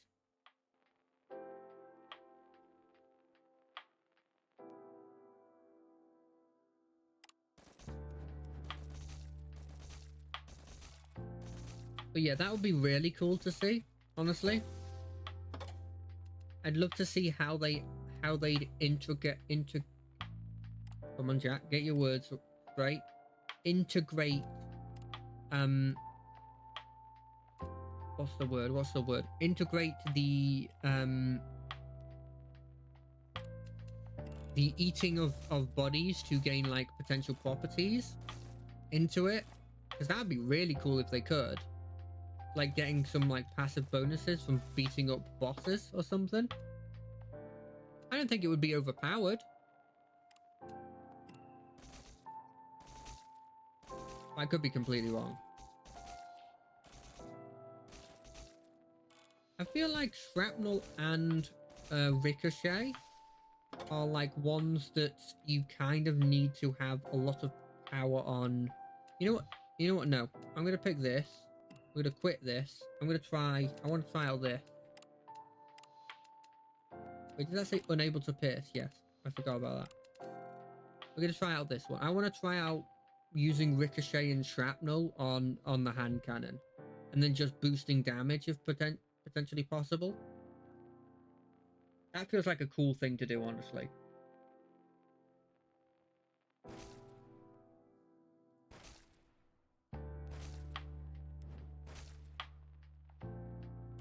I like restrictions put on stuff like this. So one of my favorite things in games is when they just go, hey, I'm going to put this restriction on you and it'll fundamentally change how you play.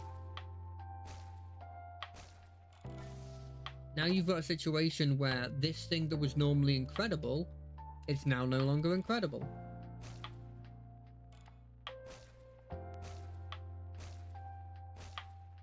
Such a cool way to play. What do I want? Guided laser. Only rotates towards where you're aiming. I don't like these ones where it rotates to where I'm aiming. Because, you know, I just don't think they're good. Give me shrapnel or give me shrapnel.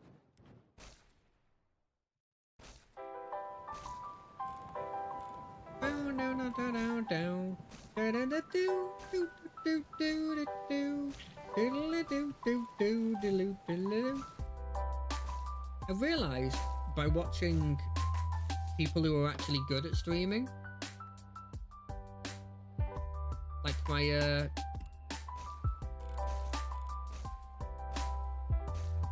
like Baronzar and Onyx and everything, that there is something that I think I do that I think is a mistake, into like a rookie mistake that I do, which is I think I talk too much. I think it. Fire goes faster at the cost of accuracy and damage. That's just not good. Why would I take that? No. Take Doom rounds though. I think I talk too much. Like I see that there's what I consider to be dead air, and immediately I'm like, I need to fill it with something, right? When I think if I can figure out how to, and I think it's unlikely that I will, if I can figure out how to make sure that I talk a bit less than I actually do, but the bits I do say are then probably a bit higher quality, because I'm not just trying to say the first thing that comes to my head. Maybe it'll be better content. I'm really not sure.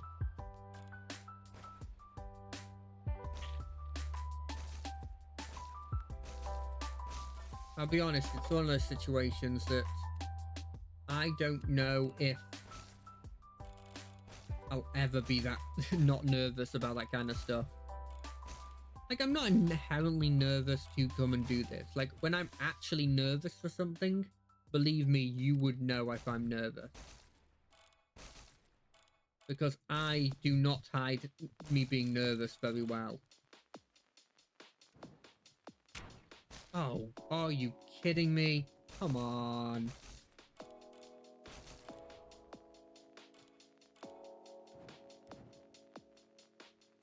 But I think the thing of like being scared of there not being something, you know, some voice there at all times,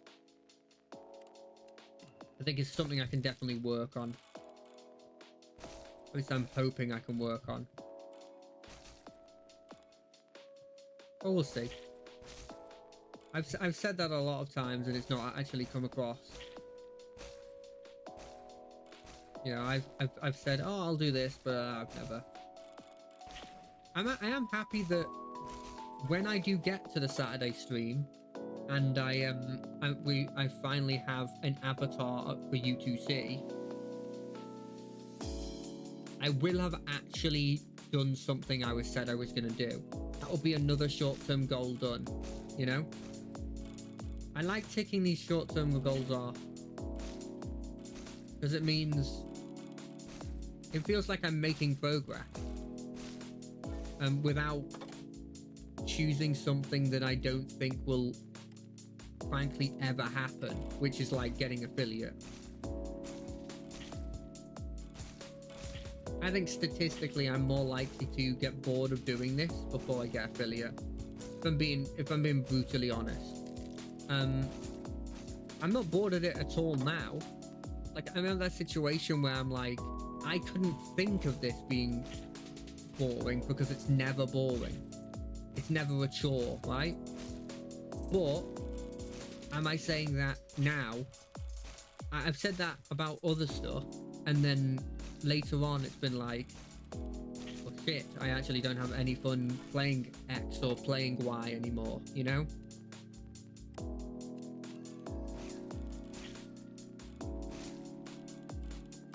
So I don't know, we'll see. I need more vision. I really need that vision. I also need the shield, like pronto. I'm scared to move because I could be moving closer to them. Oh, I can see a bit more. Oh, that's so good. Like, if I didn't have my extra sight, I would have died to that centipede just then. Radiation's useless. Shield. Oh, they heard what I was saying. They heard my prayers.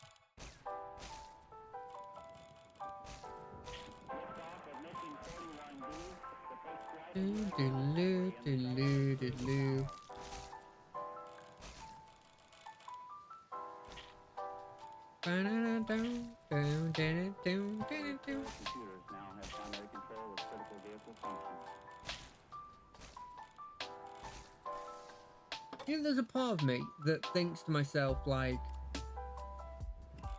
your Neverwinter streams, they always do well, Jack. So why don't you just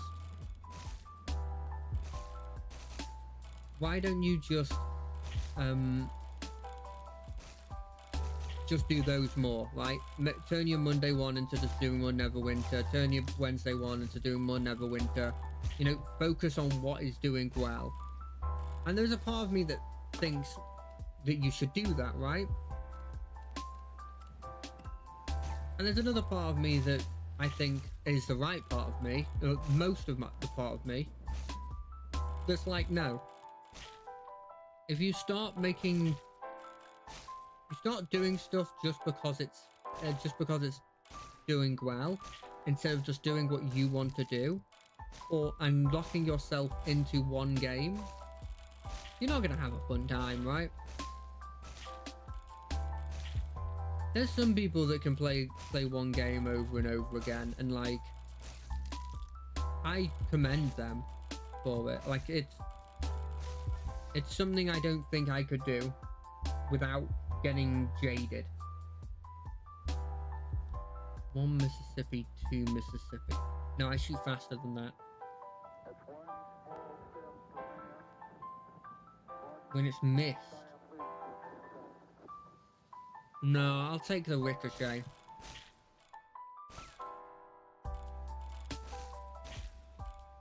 Because ricochet's fun. But yeah, I don't think I'll ever do that. Well, I guess never say never. If there's something a game that I feel like I could play forever,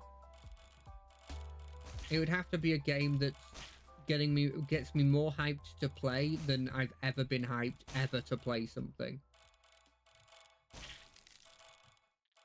Which, you know, would be very unlikely, because in early days of games I really like, I get hyped for them. Like, stupidly hyped. I'm trying to buff my damage, by the way, even though it's one-shotting, because when it gets to the scarier enemies, the less enemies but they're scarier, I want to be in a situation where I can kill that. See, bosses, I kind of have a problem bosses, they don't one-shot them. You know? They're dead. Oh, nice. I think in these games, it's not what you're supposed to do. You're supposed to weigh the bonuses and debuffs, right? But what I like to do in these games, that I wouldn't suggest anyone does,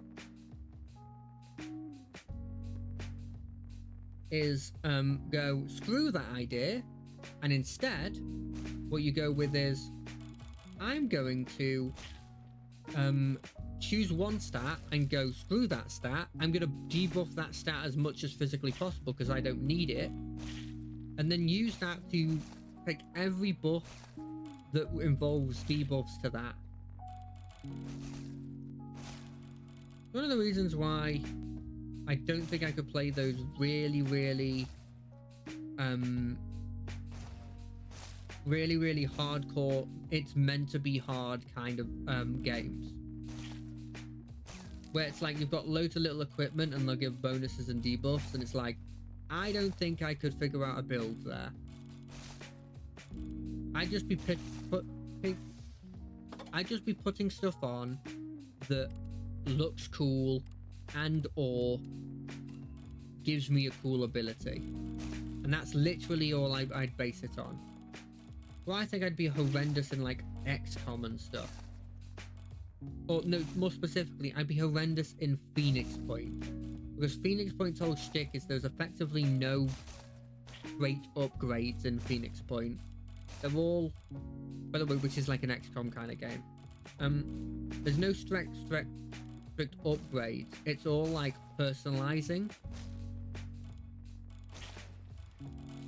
There's like, oh, this one's better at something but worse at other thing, and that, I feel like that would be horrendous for me, if I'm being honest. Every 5 kills, fire plasma on your next attack that deals. Is that good? Or do we just want to get something like extra damage? Increase my shrapnel damage as well? Look at this. Oh, I feel so happy about this build. Did I get a hard mode victory on Revolver? I remember I got it on Knife. But then again, I say I remember I get it on Knife, but it also could have been Double Blade. But it doesn't give you an indicator. Oh no, I bet you it does actually. It'll be my achievements. I'll have to check my achievements, because I think it gives you achievement for getting hard on any weapon. On each specific weapon.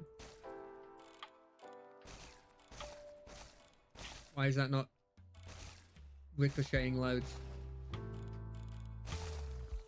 Yeah, I wanted that. Why was it not ricocheting as much?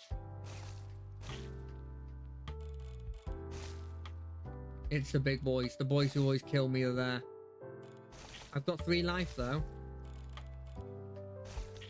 I'm glad that it doesn't have to be that with that Doom round, it doesn't have to be that every one of my shrapnel hits also has to kill. Because early on, that would have been horrendous. Look at that. I don't think I've gone as heavy into just like ricochet and shrapnel as I have in this one. But it's something you kind of have to do. Because they restrict what option you have. It just makes it so much funner for me at the very least. It's like, because it means you're not like, oh, do I go pierce? Do I go this? Do I go that? No, you just go through it. I'm going to go full into the 2 other ways you can AoE stuff. I say 2 other ways. There's other ways. You can get the blooming plasma discharge or whatever it's called.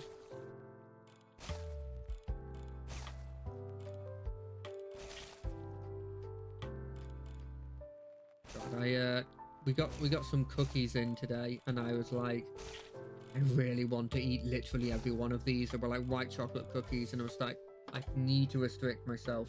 Do not have them. Do not have them. You already have a horrendous diet. Do not just immediately eat these cookies just because they're here. Gonna be completely honest here. I'm very likely to immediately when this is over go eat some cookies. In fact, me saying this inherently feel like I'm just gonna go do it. I really do. Because it's getting to the end of the 2 hours that I normally do.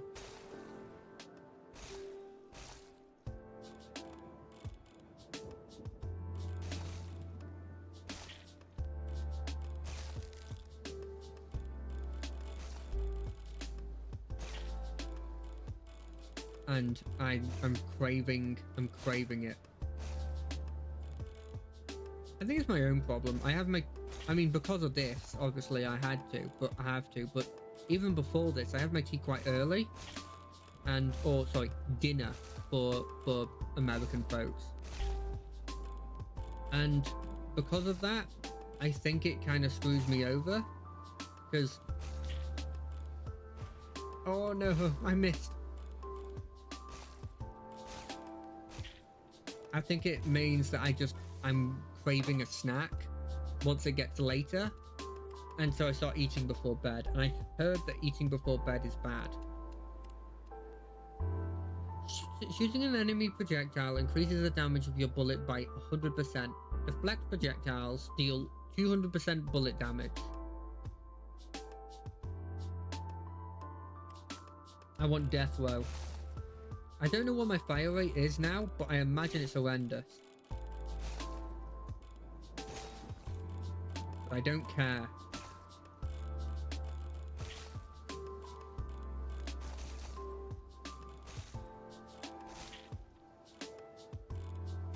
I do not care. It's time to kill. Bam, bam, bam, bam, bam. Boom.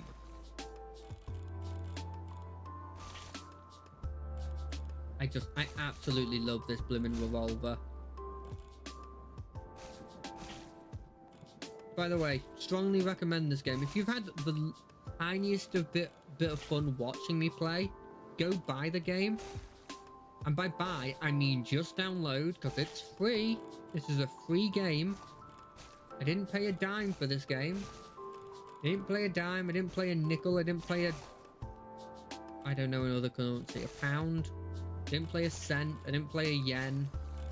I didn't pay a rent and mark. Okay, I'm out of currencies, but I didn't pay anything. Done by like one dude or a very small group, and it's a very, very fun game. I honestly think it's one that's one of, if not the best versions of these games. The amount of effort that I imagine it took to actually make something like this. Ooh, I can't even imagine. So send him your love by at least downloading the game. Giving it a shot. Maybe even giving a review. But that's honestly better than what I've done.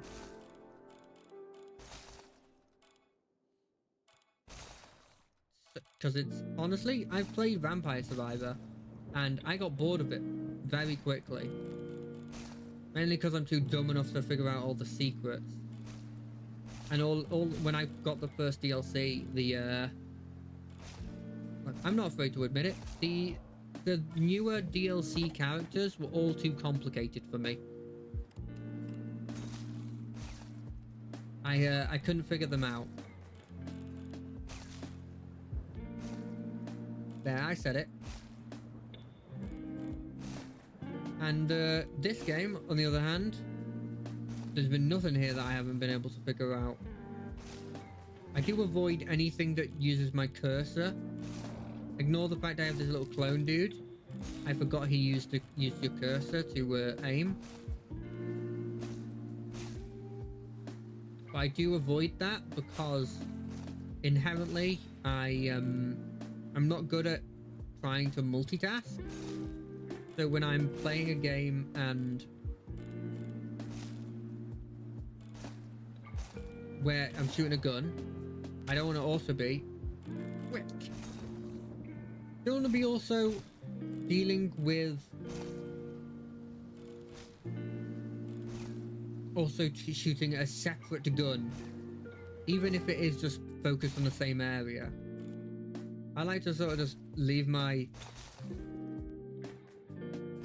especially with these ones, I just kind of like shooting randomly occasionally, just in case I hit something that I can't see at the moment. God, these are always the scariest. I think it's their speed. I don't think necessarily it's how powerful they are, it's their speed. No. Although, it does lower fire rate. An enemy below 50% instantly kills it. Wait, shooting an enemy below 50% will see, I don't think this is not like, I don't think this reads right. So is it supposed to be that if I shoot an enemy and I get it below 50% it dies? Or is it supposed to mean that if I shoot an enemy that is below 50% it dies? Either way I'm taking it because it fits. And it means that I've effectively doubled my damage in specific context.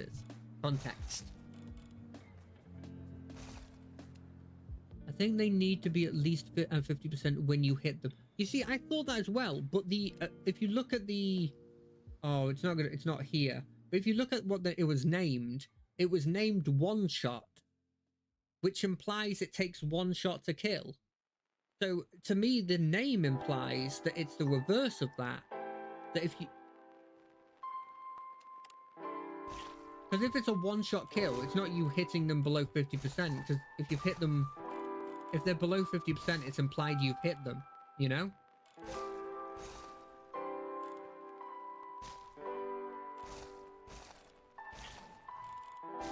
You know, it says my fire rate is down. Doesn't really feel like it. Like at all. None of these debuffs seem like they actually have affected my fire rate.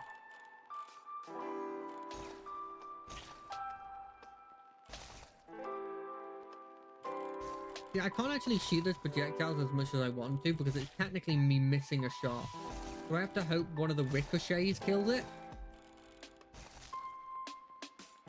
Which is weird and kind of a waste, but also, you know, it was fine. Ooh, lower fire rate even more? Yes, please. Bring it on. I know how to use this gun.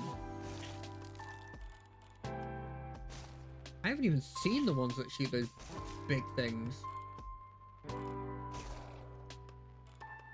I need more vision. I I think vision's becoming my big problem here.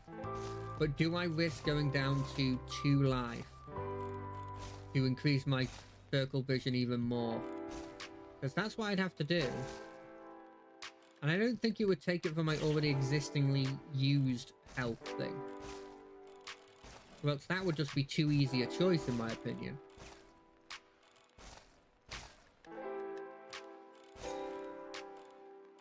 I could be wrong though. That'd be nice of them. It'd be generous of them. Boom. Bring it on. Boom, boom. Also, this has a lot more agency to what like you're actually doing than Vampire Survivor. Tell you what game I need to give a try. I need to give Blimmin' V Rising a go again. Because they got a Castlevania-like crossover. And to me, that's like insane. Like, it's such a cool crossover. Because it makes so much sense. Like, tone vision, that's useless.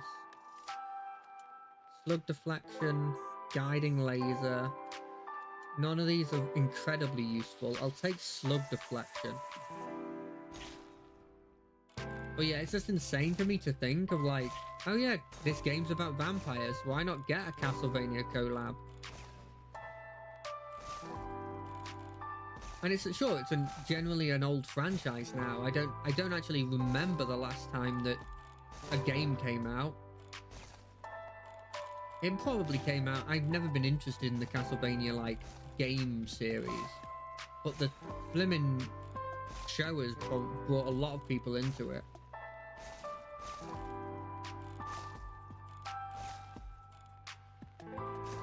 Yeah, I've got a lot of things I need to watch as well. I haven't finished the Fallout series. I know. I say this every time, but I never get the motivation to do it. When I get time off, I'm either I'm talking with my friends, or I'm watching a video and effectively turning off my brain while playing like a blimmin' idle game or something. Like something on my second monitor. And I don't know, it's just for me that like I have to make a conscious effort to go, okay, I'm going to now decide to watch a series, you know? Unless I'm watching with a friend, in which case, if I'm watching something with a friend, then it becomes a whole different scenario, right? Because if I'm watching it with a friend, then it becomes fun. It becomes infinitely more fun. I could watch the worst thing in existence with a bunch of friends.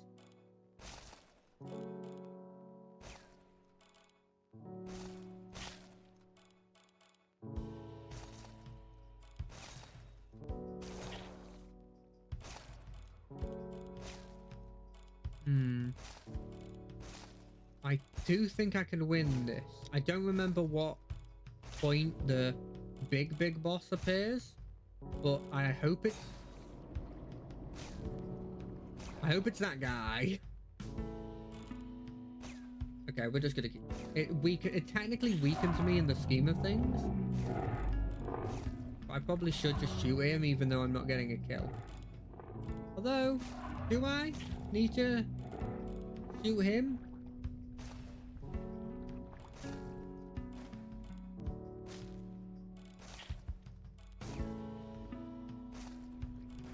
It's so weird that these enemies don't like shoot at you, you know? They just sit there and sort of just poke in your general direction.